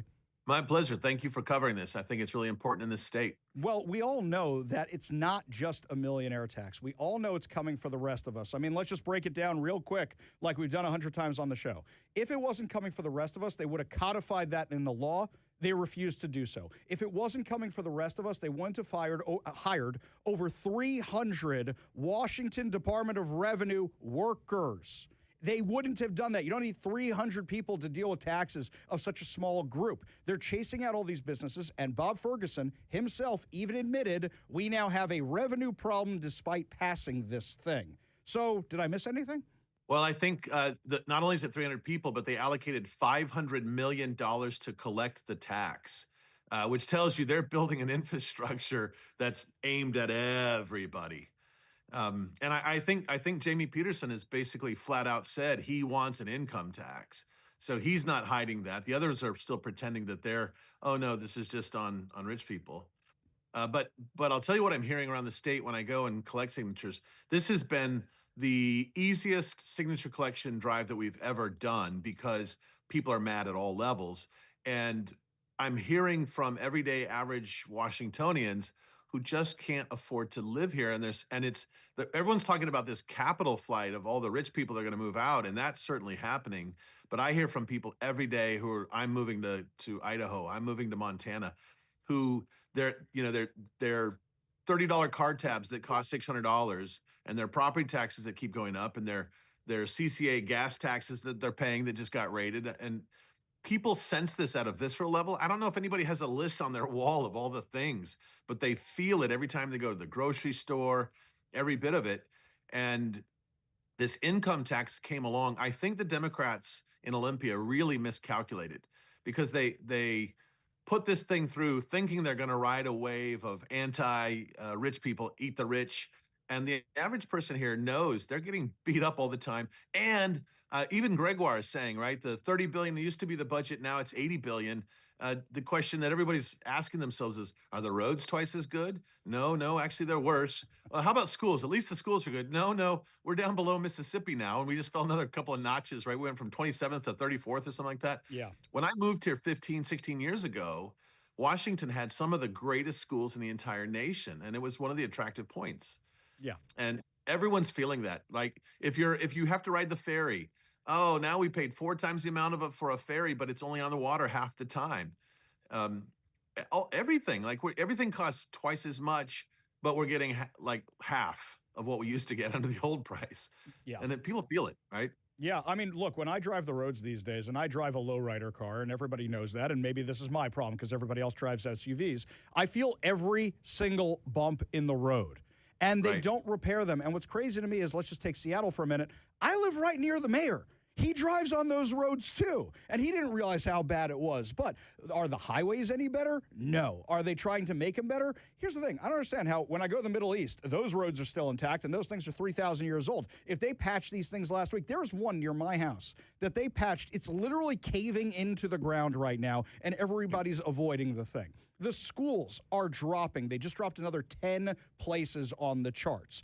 Criminals are not being prosecuted. Oh, look, everything looks pretty for the World Cup, but we know what it really looks like in the surrounding areas. Nothing's gotten better here. It's just gotten more expensive. So, Brian, right now you have the signature gatherers out there, but not everybody can get to the signature gatherers. I'm a little concerned about relying on the post office to mail these things out and have people return them in time. So what should people be doing right now if they want these initiative pages? What's the best plan for them? Well, so we've been testing the mail, and if they have it, we've sent everybody a postage paid so they can send it through the mail. And if they postmark it by the 22nd, we're pretty confident we'll get them if they postmark it by the 22nd, right? That's pretty soon. But then if they go to letsgowa.com, letsgowa.com, there are several places that they can go and drop these off.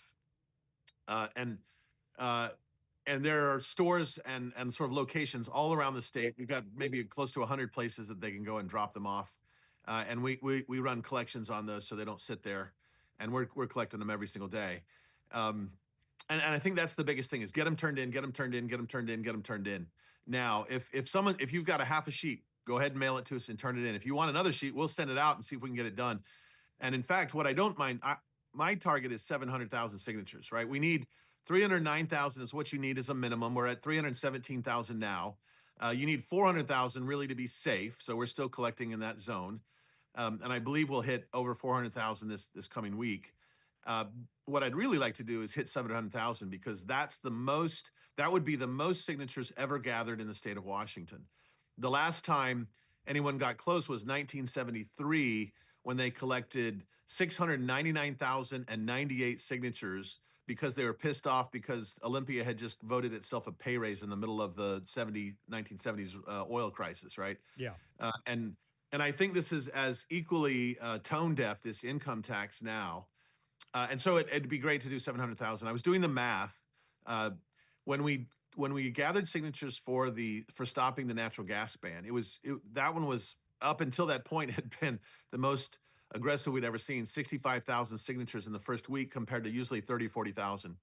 And then we got 92,000 in that first week. Under natural gas, we averaged about 56,000 signatures a week. We've been averaging about 80,000 a week on this one. And I did this math calculation.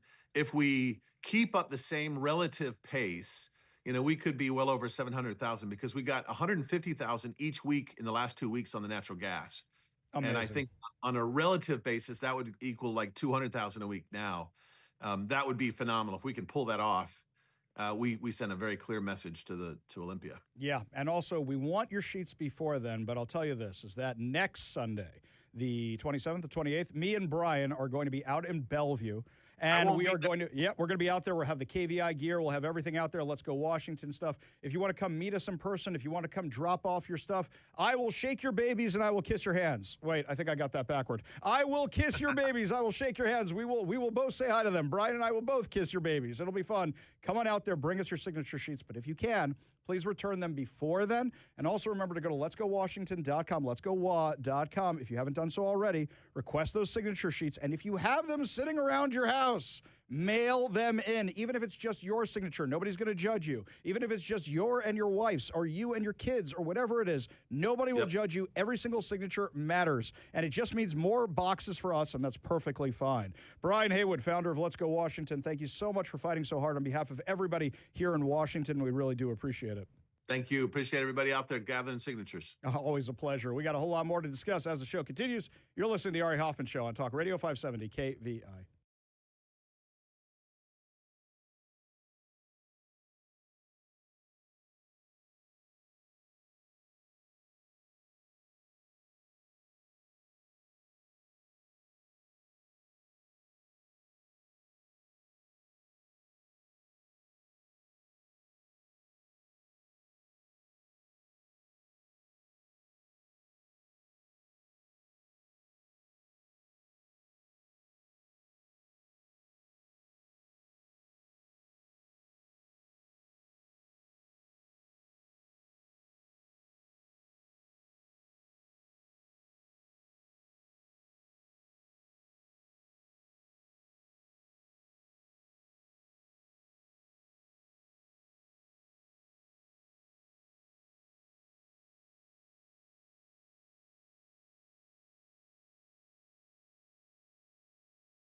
Welcome back to the Ari Hoffman Show. Just want to remind everybody we are running 2 contests this week. Today, you can enter to win 4 tickets to the Bremerton Air Show on July 12th. That's right, the Bremerton Air Show is taking flight July 11th through 12th at the Bremerton National Airport. It'll be a celebration of classic military aircraft and world-class aerobatic performers. You can find something for everybody at the Bremerton Air Show. To get tickets, please visit bremertonairshow.com. But if you want to win 4 tickets, head on over to our website, kvi.com. Enter your information on the contest page for your chance to win 4 tickets. And don't forget, I will be out there on Sunday. That's right, I will be out there Sunday, July 12th. So, can say hi to you, can take pictures with you, can sign things, whatever it is. I am happy to be out there. Plus, we'll have some KVI giveaway items. We go to the KVI studio line, take a call from George in University Place. George, what's going on, man? Hey, heard you talking about millionaires fleeing the state, upper middle class fleeing the state, take their wealth with them. Now, here's the thing, is that they're the ones who've been donating money to Democrats. They're the ones that vote for socialist Democrats. They're the ones with a rainbow flag in front of their big house. The only time you see a Trump flag, it's in front of a house made before 1980. Well, I wouldn't. I'm not sure I entirely agree with you, George. Let me tell you why. How many friends you got left in this state? You know what? Mixed, because I'm ex-military. I got friends all over the world. But I am a native Washingtonian. I remember I grew up in this state when I had more loggers and yuppies. Okay, well, I'll tell you this, is that my community, a lot of my conservative friends don't live here anymore. And in fact, according to the polling, what we're seeing is 1 million Californians moved into Washington. So for every Howard Schultz that you're right about, supported every leftist, liberal cause and used Starbucks to do it, for every Howard Schultz you hear about, there's a lot more other people leaving the state. And a lot of people go, I can't anymore. It's the taxes, it's the that, and most of them who are leaving are us. Let me give you something for comparison. During COVID, do you remember Lee Zeldin ran for governor of New York? He lost by about 400,000 votes to Kathy Hochul, right? Do you know that 500,000 people moved to Florida? And all the people I know who moved to Florida from New York are definitely not the lefty types. They are the conservative types. And a lot of people left during COVID. Most of the people I know who left, most of the people I know who left are conservative. My brother's in Florida. He bought a house there after retiring from the Army.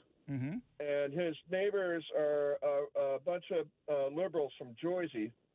You know, Jersey, that's how they say it. They say it Jersey. Yes, I know. It's right next to where I grew up. They're all liberal. Yeah, okay. But they come here so they can vote their conscience, George. They come here to go, well, you know, I didn't like it so much there anymore, but I want to come out here and vote my conscience. But then you realize you're surrounded by the same leftist policies you tried to flee, right? This is what we're seeing. So, yeah, I would say, I hear what you're saying. Are there lefties leaving because they voted for all this? Yes. And then they can vote their conscience in Florida. I agree with you. But I will tell you something is that I think the vast majority, according to the data I have seen, who are leaving are actually conservative, which make it a lot harder for us. Appreciate the call. Appreciate you being part of the show. You want to be part of the show, you give us a call or a text at 206-421-5757. That's 206-421-5757. Got a lot of texts here. This one here from the 360. Oh, sorry. This is from the 12th Man for Life. So he wants to tell everybody we're up to over 365,000 signatures for the income tax and more for the voter ID. Oh, no, wait. These are the ones he's collected himself. He's collected 365 signatures himself and 359 for voter ID. He says he's getting close to his 500 go. So he's doing a great job. 12th Man for Life. By the way, my friend, if you tag me in a post about where you're going to be, I will tell people where you will be. For example, our friend Mother Teresa, the signature gatherer, she is out at the farmer's market today. It's Snohomish on 105 Cedar Avenue. She's going to be there until 7 o'clock. She's going to be, oh, I'm sorry, this is tomorrow. Today, wait, what's today? Today, Thursday? Kevin, what day of the week is today? Is today Thursday? It's so hot in here, I don't know. Today is Thursday. Today is Thursday. She is out there today until 7 o'clock. That's right. So that's her plan. She also plans to be at the Berry Dairy Days Kickoff Festival tomorrow. Also, don't forget, you can go on over to letsgowashington.com, and they will tell you where you're going to be. 12th Man for Life. If you want me to tell everybody where you're going to be, send me the information about where you're going to be. We will make sure to tell everybody. Make sure to tell everybody so that way they can come out and sign these forms. This one here says they are packing up the rig for some more signature gathering. See, guys, this is how you do it. This is all grassroots. These aren't paid signature gatherers. These are people who listen to the show. These are people who are just like you, and these are people who are here staying to fight because of the amount of problems we're having here in Washington. We got to get voter ID on the ballot, and we got to repeal the income tax. Got to make sure this happens. So, my friends, remember to go to letsgowashington.com. You go to letsgowashington.com. You can request the signature sheets, but you're running out of time because the post office isn't the most reliable thing. And if you're going to mail them back, you got to do it now. Send them back. Some reports are saying, oh, we've already collected as many as we need. No, my friends, we need more. So help us out. Up next, my friends, I am pretty ticked at J.D. Vance. And if he was a Democrat and said the things he's saying now, we would be tearing him apart. We're going to give you all the details on the bad MOU when we come back. You're listening to the Ari Hoffman Show on Talk Radio 570 KVI.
Welcome to the Ari Hoffman Show's final hour free-for-all. Your calls, your texts, your thoughts, your stories, streaming live at KVI.com and the KVI app. If you want to be part of the most dangerous show on the airwaves, call or text the KVI studio line at 206-421-5757. That's 206-421-5757.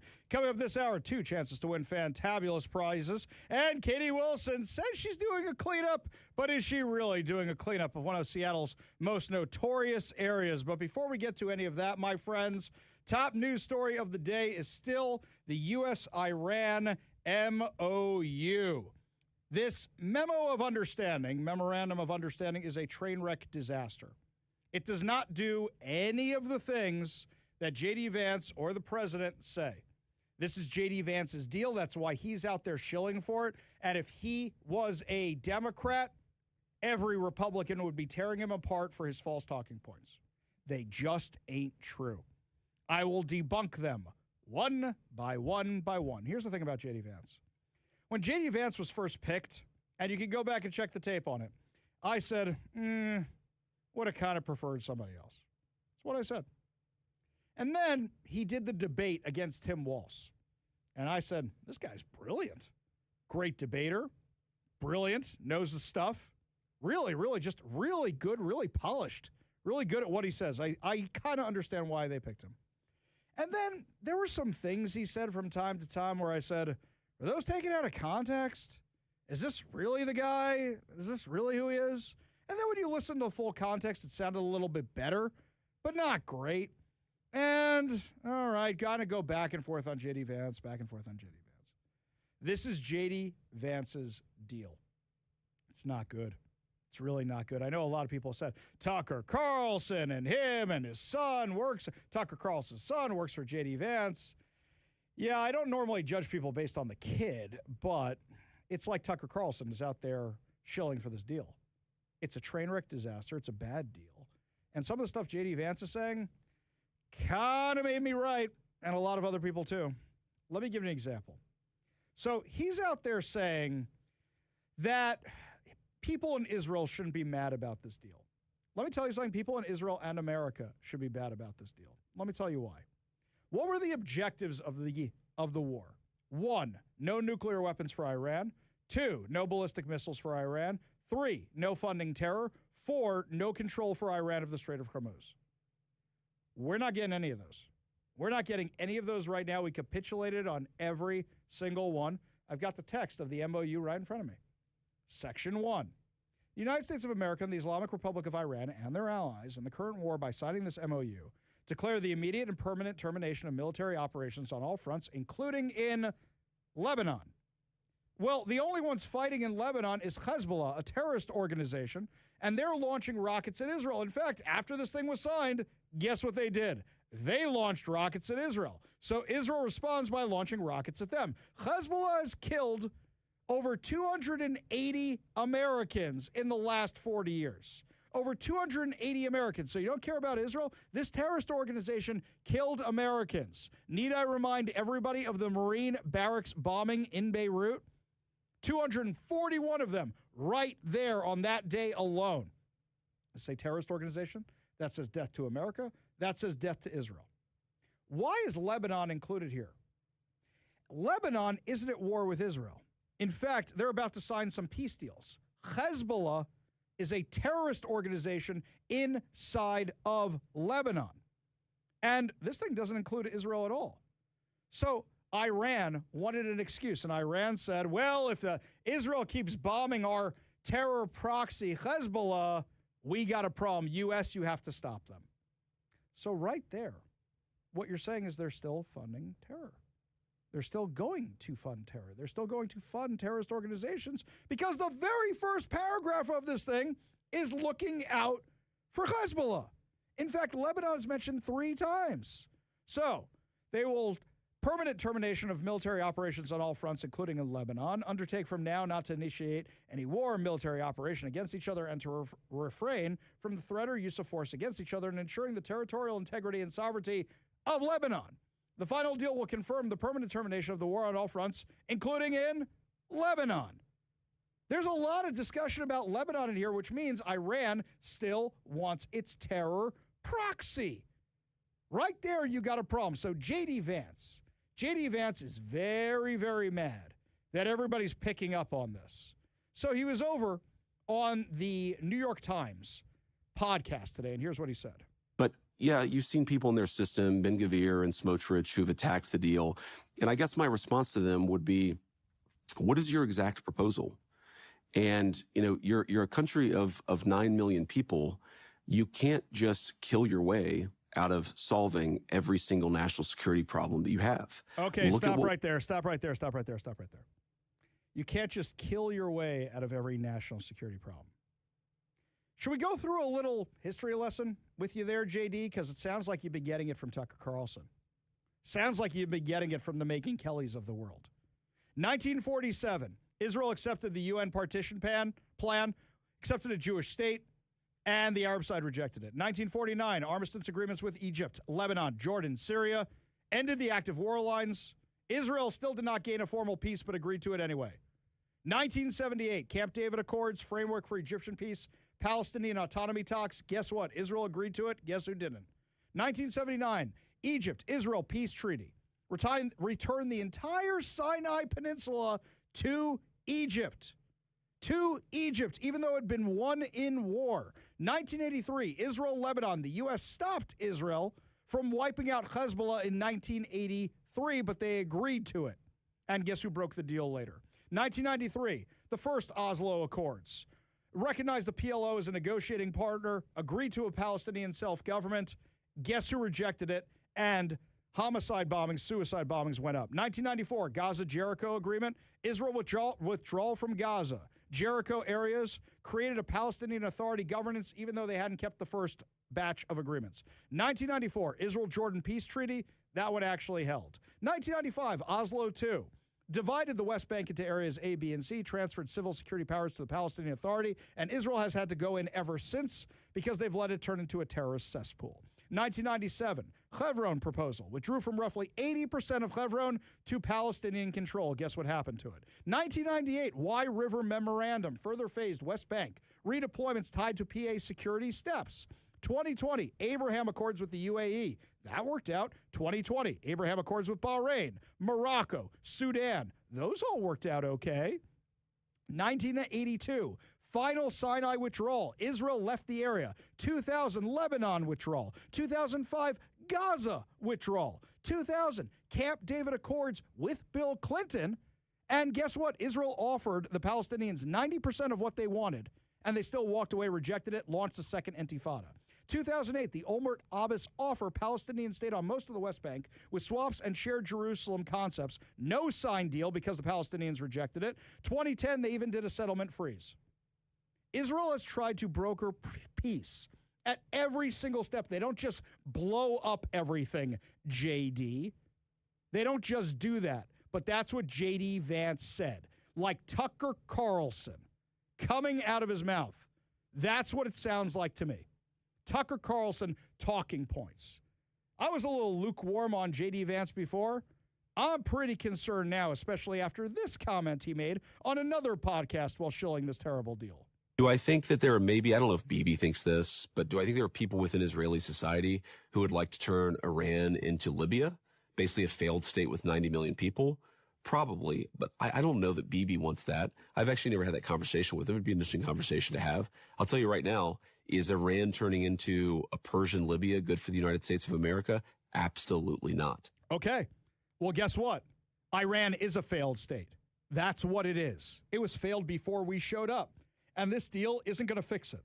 In fact, upon the signing of this memorandum, the U.S. was required to release sanctions on oil so Iran could start selling oil again. So anybody who's saying, including J.D. Vance, who's saying this doesn't give Iran anything without us able to monitor their progress and we don't give them any, we literally released those sanctions today. We released those sanctions today so they could start selling oil. Literally did it today. It's in the MOU. It's literally in that. And if they have money, the number one sponsor of terror in the world, what do you think they're going to be sponsoring? What's going to happen right now is you're negotiating with the IRGC, a terrorist organization who has killed thousands of their own people, never mind the Americans that Iran has had a hand in killing for the last 50 years, over 1,000 of them. Why do you think they're going to agree at all? Why do you think that? And why do you think they're not going to fund terror? Of course they're going to fund terror. What about ballistic missiles? Nowhere in this MOU, nowhere does it say anything about ballistic missiles. I've got the thing in front of me, nowhere. Yet here's what the VP said today. So we destroyed a substantial number of their ballistic missiles and their ballistic missile launchers themselves. It's not just the bullets, but it's the actual gun. And that's what we were extremely effective at in destroying during the last 3 months of the campaign. All the president said yesterday is that, of course, countries don't give up the right of self-defense. Israel doesn't give up the right of self-defense if Hezbollah fires rockets or drones at Israel. The Iranians don't give up the right of self-defense in their country. But we do expect that as part of the final deal, they are not going to be able to build the kind of missiles that can broadly threaten the entire world. And that's what the President of the United States said yesterday. And look, I mean, it's very simple.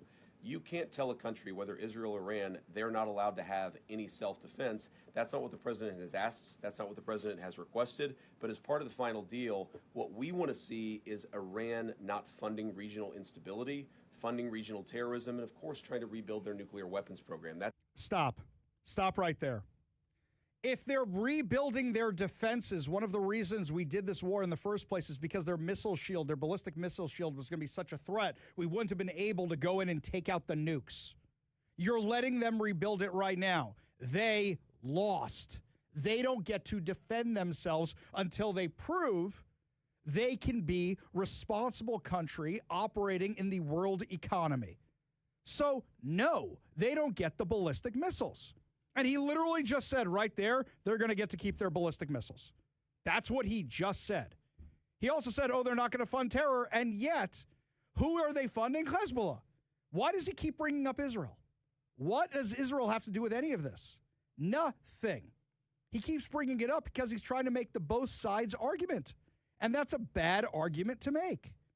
Then he said this, which isn't true at all. The part of the peace plan, the part of this MOU that I think have been most misrepresented by certain parts of the media is the idea that the Iranians get all these benefits. You will hear things about $300 billion or $24 billion or this or that number of money or amount of money.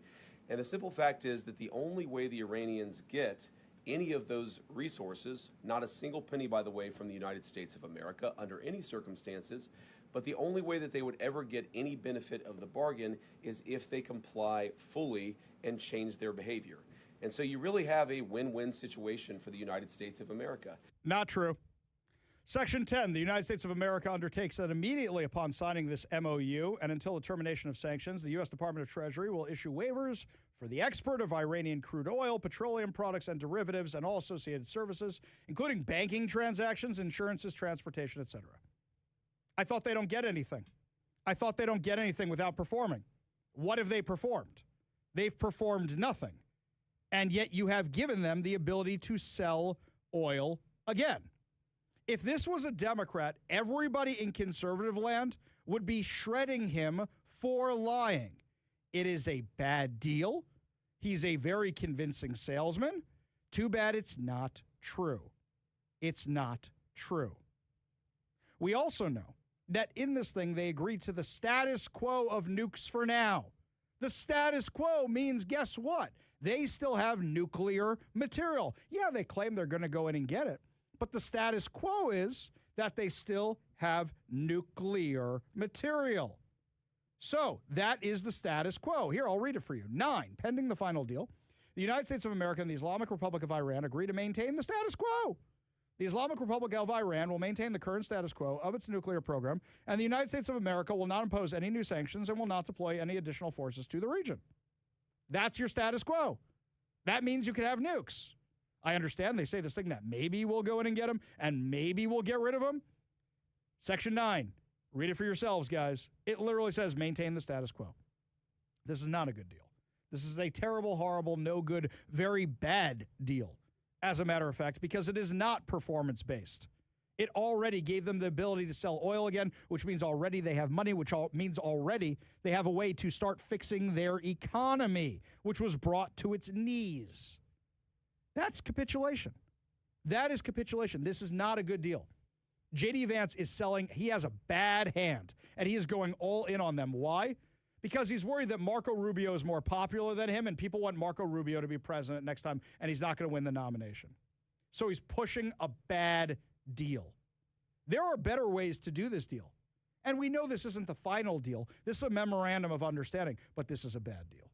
This is a super bad deal. You agree with me? You disagree with me? Give me a call or a text at 206-421-5757. That's 206-421-5757, because looking at this deal, they still have the nukes, they can still build ballistic missiles, and they can still fund terror, according to this deal. It didn't achieve our objectives. It did reopen the Strait of Hormuz, but guess who's still in charge of it? Iran. None of the objectives accomplished. None. That's why this is a bad deal. Let me know what you think. 206-421-5757. That's 206-421-5757. We go to the KVI studio line, take a call from Gerald in Federal Way. Gerald, what's going on, man?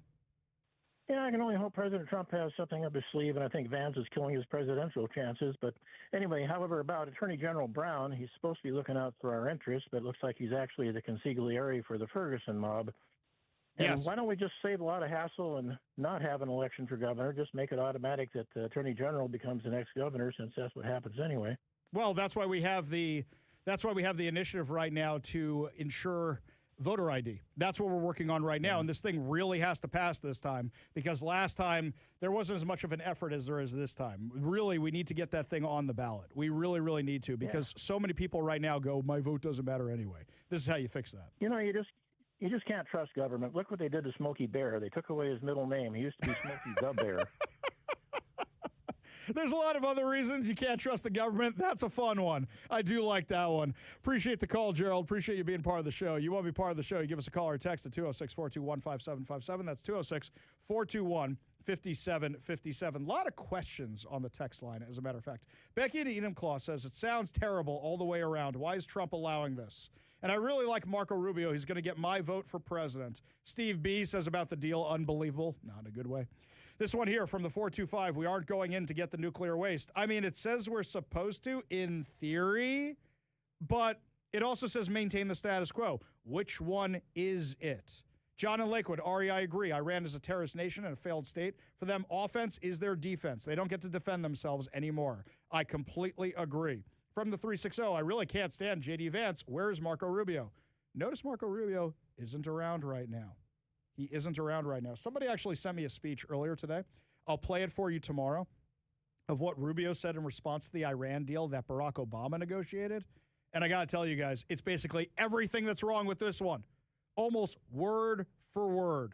Almost word for word. This is bad. This is really, really bad.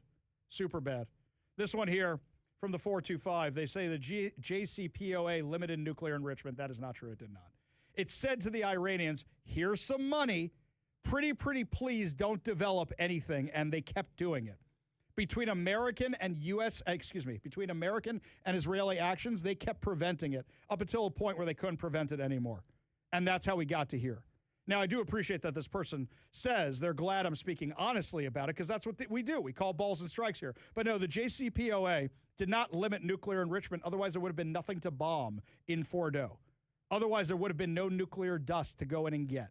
Didn't stop the Iranians from enriching anything, and neither will this deal. That's how bad it is. But feel free to give me a call, disagree, or agree with me, 206-421-5757.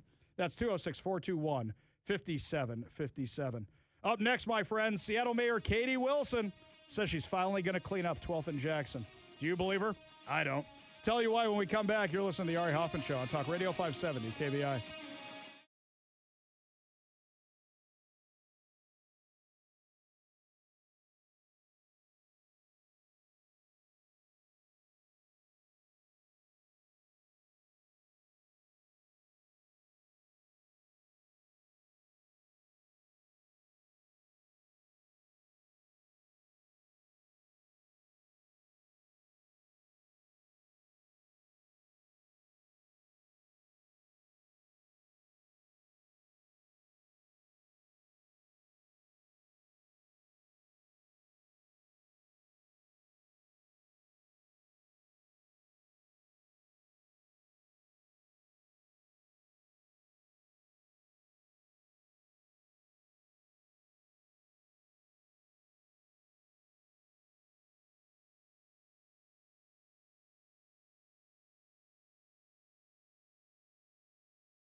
Welcome back to the Ari Hoffman Show. Just a reminder, my friends, we are running two contests today. The first one is to get two tickets to see Chris Tucker, comedy legend, at the Snoqualmie Casino and Hotel Ballroom on Friday, June 26.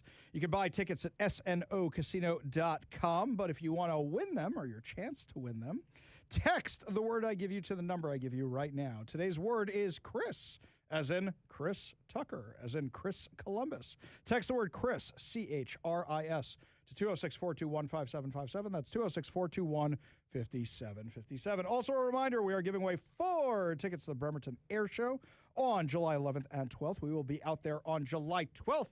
I will say hi to you. I will take pictures with you. I will give you KVI stuff. It'll be fun. It'll be exciting. So if you want to enter to win 4 tickets to the Bremerton Air Show, head on over to KVI.com. Go over to the contest page for your chance to win. If you want to buy tickets to the Bremerton Air Show, go to BremertonAirShow.com. We go to the KVI studio line. Take a call from Shane in Anderson Island. Shane, what's going on?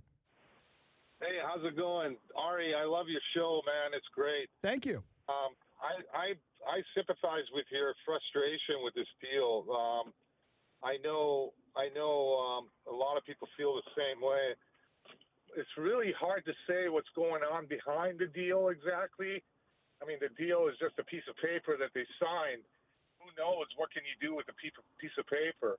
Are they going to abide by it or not? Yeah, I agree with you. And also, I'll say this. By the way, Shane, little side point here. I have a friend named Shane Anderson. So it's funny you're Shane from Anderson Island. I will not forget your name now. That's kind of funny. But I will tell you this, is that what's interesting to me, and I made this point yesterday, there is a way that this whole thing is 5D chess. There is 2 ways. There are 2 ways. This is 5D chess. Let me just work on them for a second.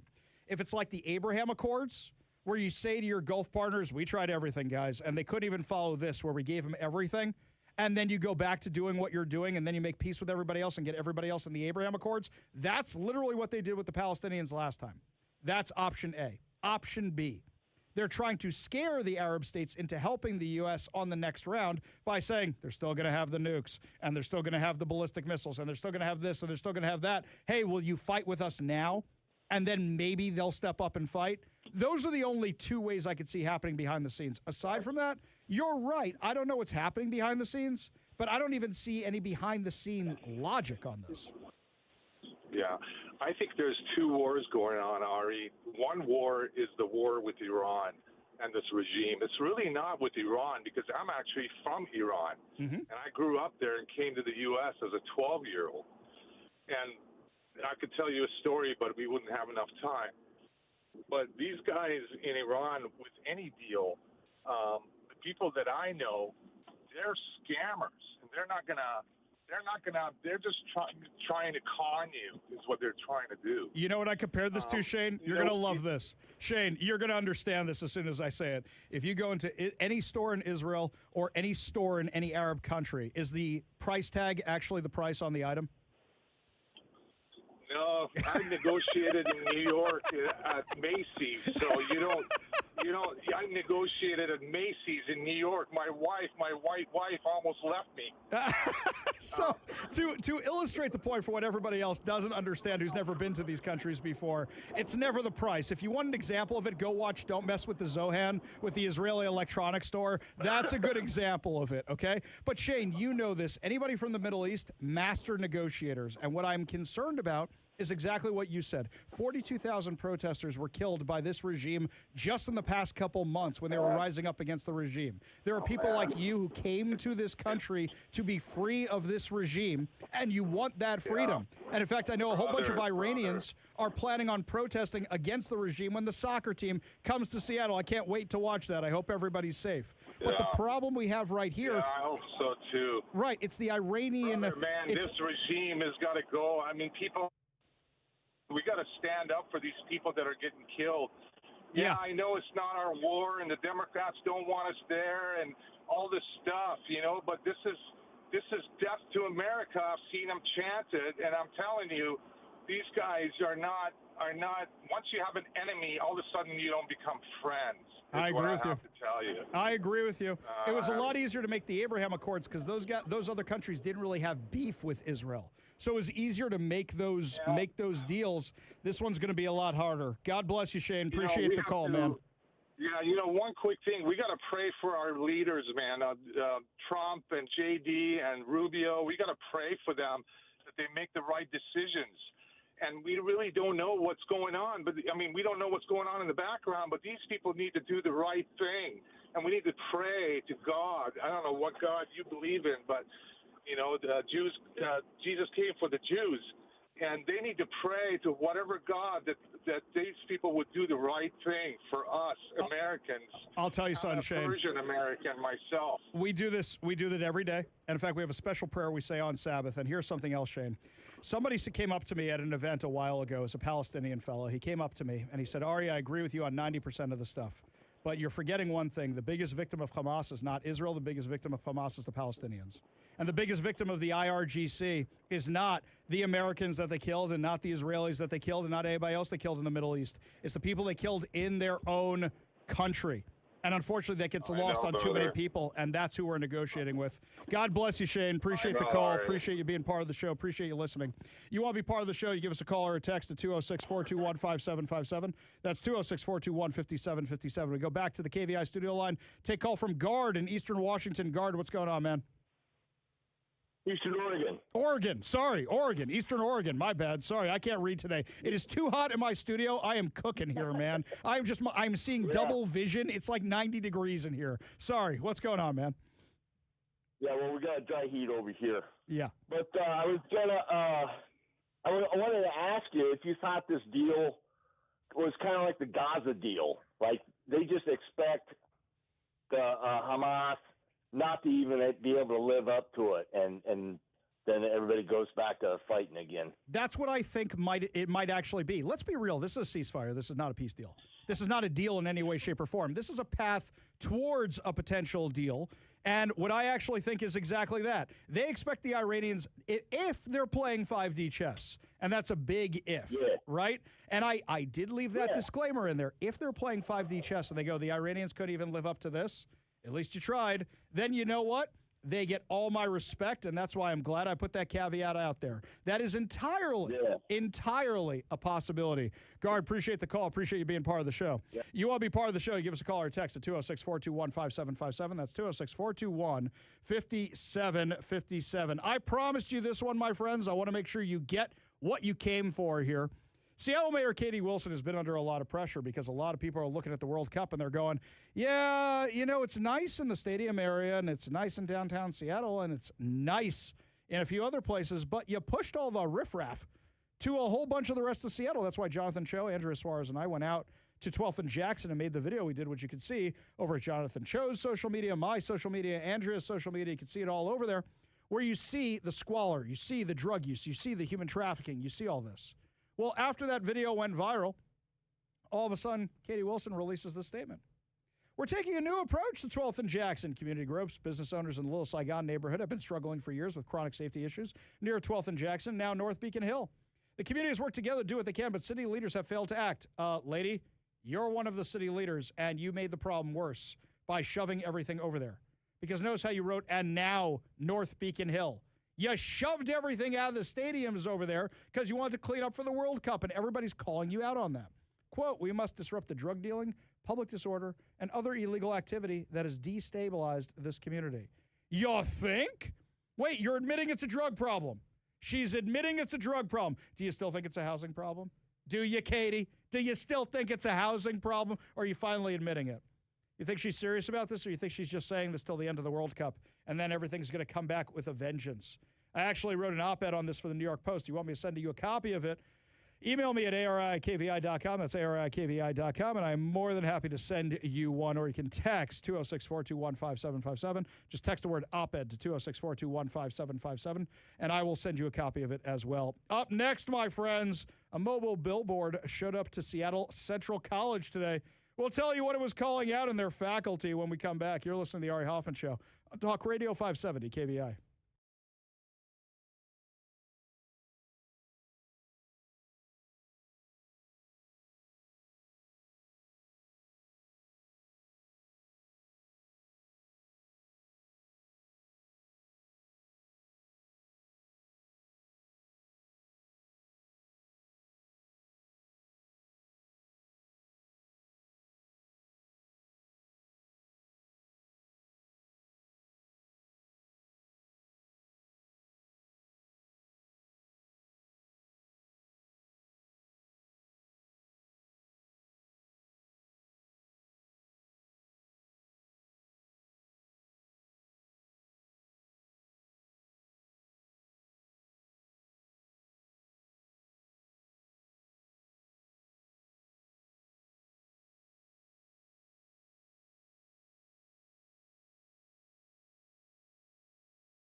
Well, my friends, a lot of people are coming to town for the World Cup, but our friend Adam Gullett, Presidency of Accuracy and Media, is back in town for a different reason. Probably had to pay a lot more for his flight this time, but he's got his mobile billboards with him at Seattle Central College. Adam, what's going on, man?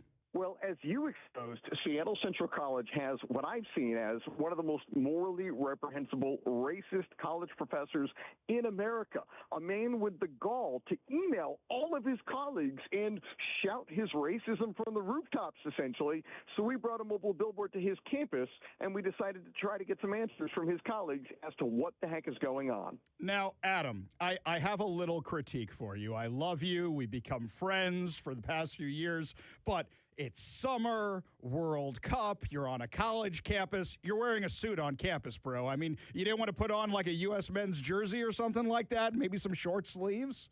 Well, I did wonder why so many of the students were running when they saw me. I think many of them probably haven't seen a suit since their last court appointment. It was definitely a rough area. And you're right, there actually weren't that many students on campus, to be fair, because today is commencement day. So currently the mobile billboard is going to the commencement up by UW's arena for the 1 p.m. commencement and possibly the 6 p.m. as well. We didn't see Mr. Quintero on campus, and we also went and visited his home and spoke with many of his neighbors, some of whom were quite surprised to live amongst such a racist, and one of whom told me she wants to give him a real talking to. So you have 3 people that you found that we exposed here on the show, but that you have exposed on the campus to a much larger audience through the billboard and such. Tell me about these guys a little bit.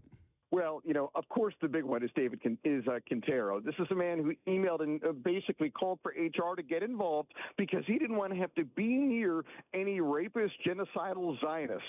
And for those who try to claim, well, he's just mad at Zionists, he doesn't necessarily hate Jews, as you uncovered, he previously posted literally that there's no difference between Zionism and Judaism. So all these things he's saying about quote-unquote Zionists, he's not hiding it. To his credit, he's being honest. He hates Jews and, in his words, doesn't want to be near them, doesn't want any of them next to him. And in any large institution, I think it's not surprising to have 1 or 2 bad apples, 1 or 2 racist people. But what does it say about an institution when these bad apples feel so comfortable openly sharing their racist beliefs, expecting everyone to agree and expecting HR to get involved with it? Yeah, that's beyond crazy. And here's something else. I reached out to the university for comment, and I said, hey, how do you feel about having this stuff, especially with what's going on with the Trump administration? They haven't gotten back to me. Did they get back to you at all? Haven't heard a thing, haven't heard anything. We went to the university and he went to the administrative building and tried to meet with the president, but he wasn't there. He's the interim president. He was probably at commencement, unfortunately, and then they're closed tomorrow for Juneteenth.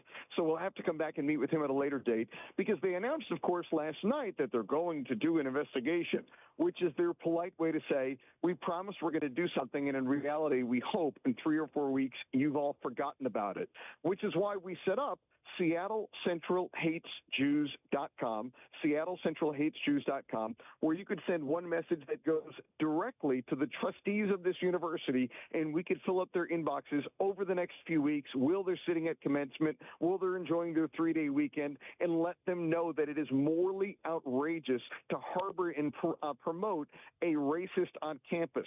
The guy's been there for 40 years. This can't be the first time he raised his hand and said he was an evil person. It's clearly a campus that tolerates it. And really, even if you like the campus, it's only a matter of time before the DOJ comes for them, because this is definitely something that would rise to the level of a Title VI investigation. I completely agree. We're talking with Adam Gullett, president of Accuracy in Media. Now, I remember a few times ago when you came to one of these places with your mobile billboard, I think it was Seattle Public Schools at that time, calling out a terror supporter who they had in the classroom, who luckily is no longer with the school district. I remember Antifa's been waiting for you. Protesters have been waiting for you. Cops have been called on you. You have one of the more dangerous jobs. So tell me, was anything waiting for you today? Well, that's funny. No one was expecting us, and we didn't announce it ahead of time. The homeowner called the cops on us, as they often do, and the cops, as they always do, tell the homeowner to calm down because we're acting entirely legally. And actually, the law enforcement officer recognized us from online, which was kind of funny. Always in fun. I imagine it was a very uncomfortable conversation for the homeowner when they complained about us calling out their racism, and the cops said, well, they're allowed to be here, and I followed them on Instagram maybe. But, yeah, thankfully no violence today, particularly because there were very few students on that campus. Perhaps we'll make some friends at the commencement. Gotcha. Well, Adam, God bless you. Keep up the good work. Where are you headed next with what you're doing? Well, we've got to go after some racists in a couple other states next week. We'll possibly be in New York. We'll see. But again, SeattleCentralHatesJews.com. These trustees, they don't get emailed very often. They don't get an inbox full of mad, angry people. And this college gets $7 million annually in federal funds. So SeattleCentralHatesJews.com. Send them a message. Put a frown on their faces. Adam Gillette, president of Accuracy in Media. Really appreciate you joining the show. Really appreciate your hard work. And have a great flight back, man. Really appreciate that you even came out here for this. Well, thank you for the service you're doing for this community, for bringing it to everyone's attention. Very kind of you to say. We got a whole lot more to discuss as the show continues. You're listening to the Ari Hoffman Show on Talk Radio 570 KVI.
Only good news to wrap up another amazing episode of the Ari Hoffman Show right here on Talk Radio 570 KVI. Best news of all, my friends.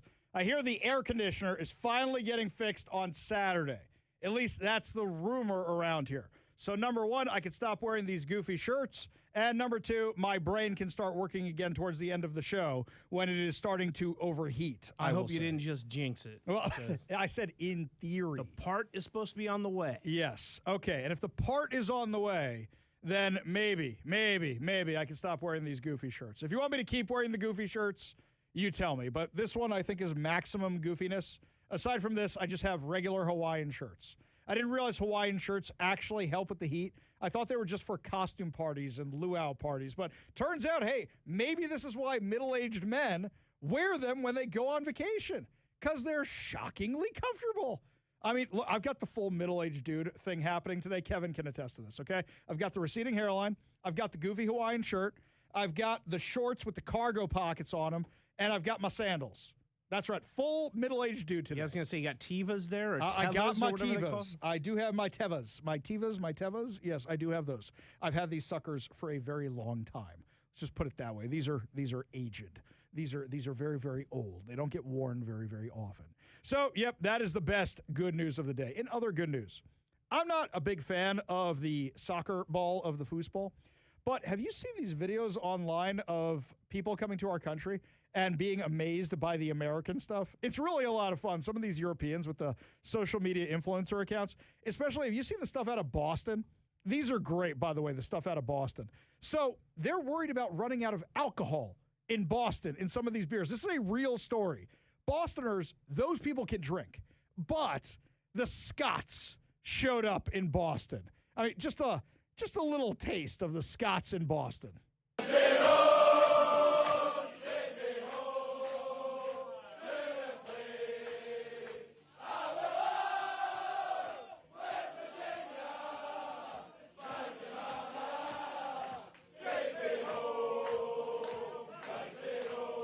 All right, I got a new take on Scotland. I love these guys. They're great. What's funny is I have a friend in Germany, and I guess a few years back when they came to play with their national team or something, Yeah. I said, we were saying, we sent something about, how things have been crazy in Boston and all this stuff, and he sent back, well, when they were in Munich, they drank us all out of beer. And we thought it was a joke. And then a day later, Yes. I see that story come out where they're running out of beer, and I sent it to him. I said, you weren't joking. Yeah, they're actually running out of beer. You know my favorite one? It's not good for radio, but you see these people from different countries, and they're doing the rowing team thing on the escalators. Have you seen these? They have this shtick that they do. They sit on the escalators, and they're all wearing the jerseys, and they're all wearing the everything, but they make it look like they're rowing with each step up the escalator. Huh. Check it out. It's All worth right. your time. Okay, you just need to watch one because they're all exactly the same. Sometimes they chant funny things, but it's pretty good. It seems like the Scots are doing just fine. In fact, they were also at the stadium, and here's them at the stadium.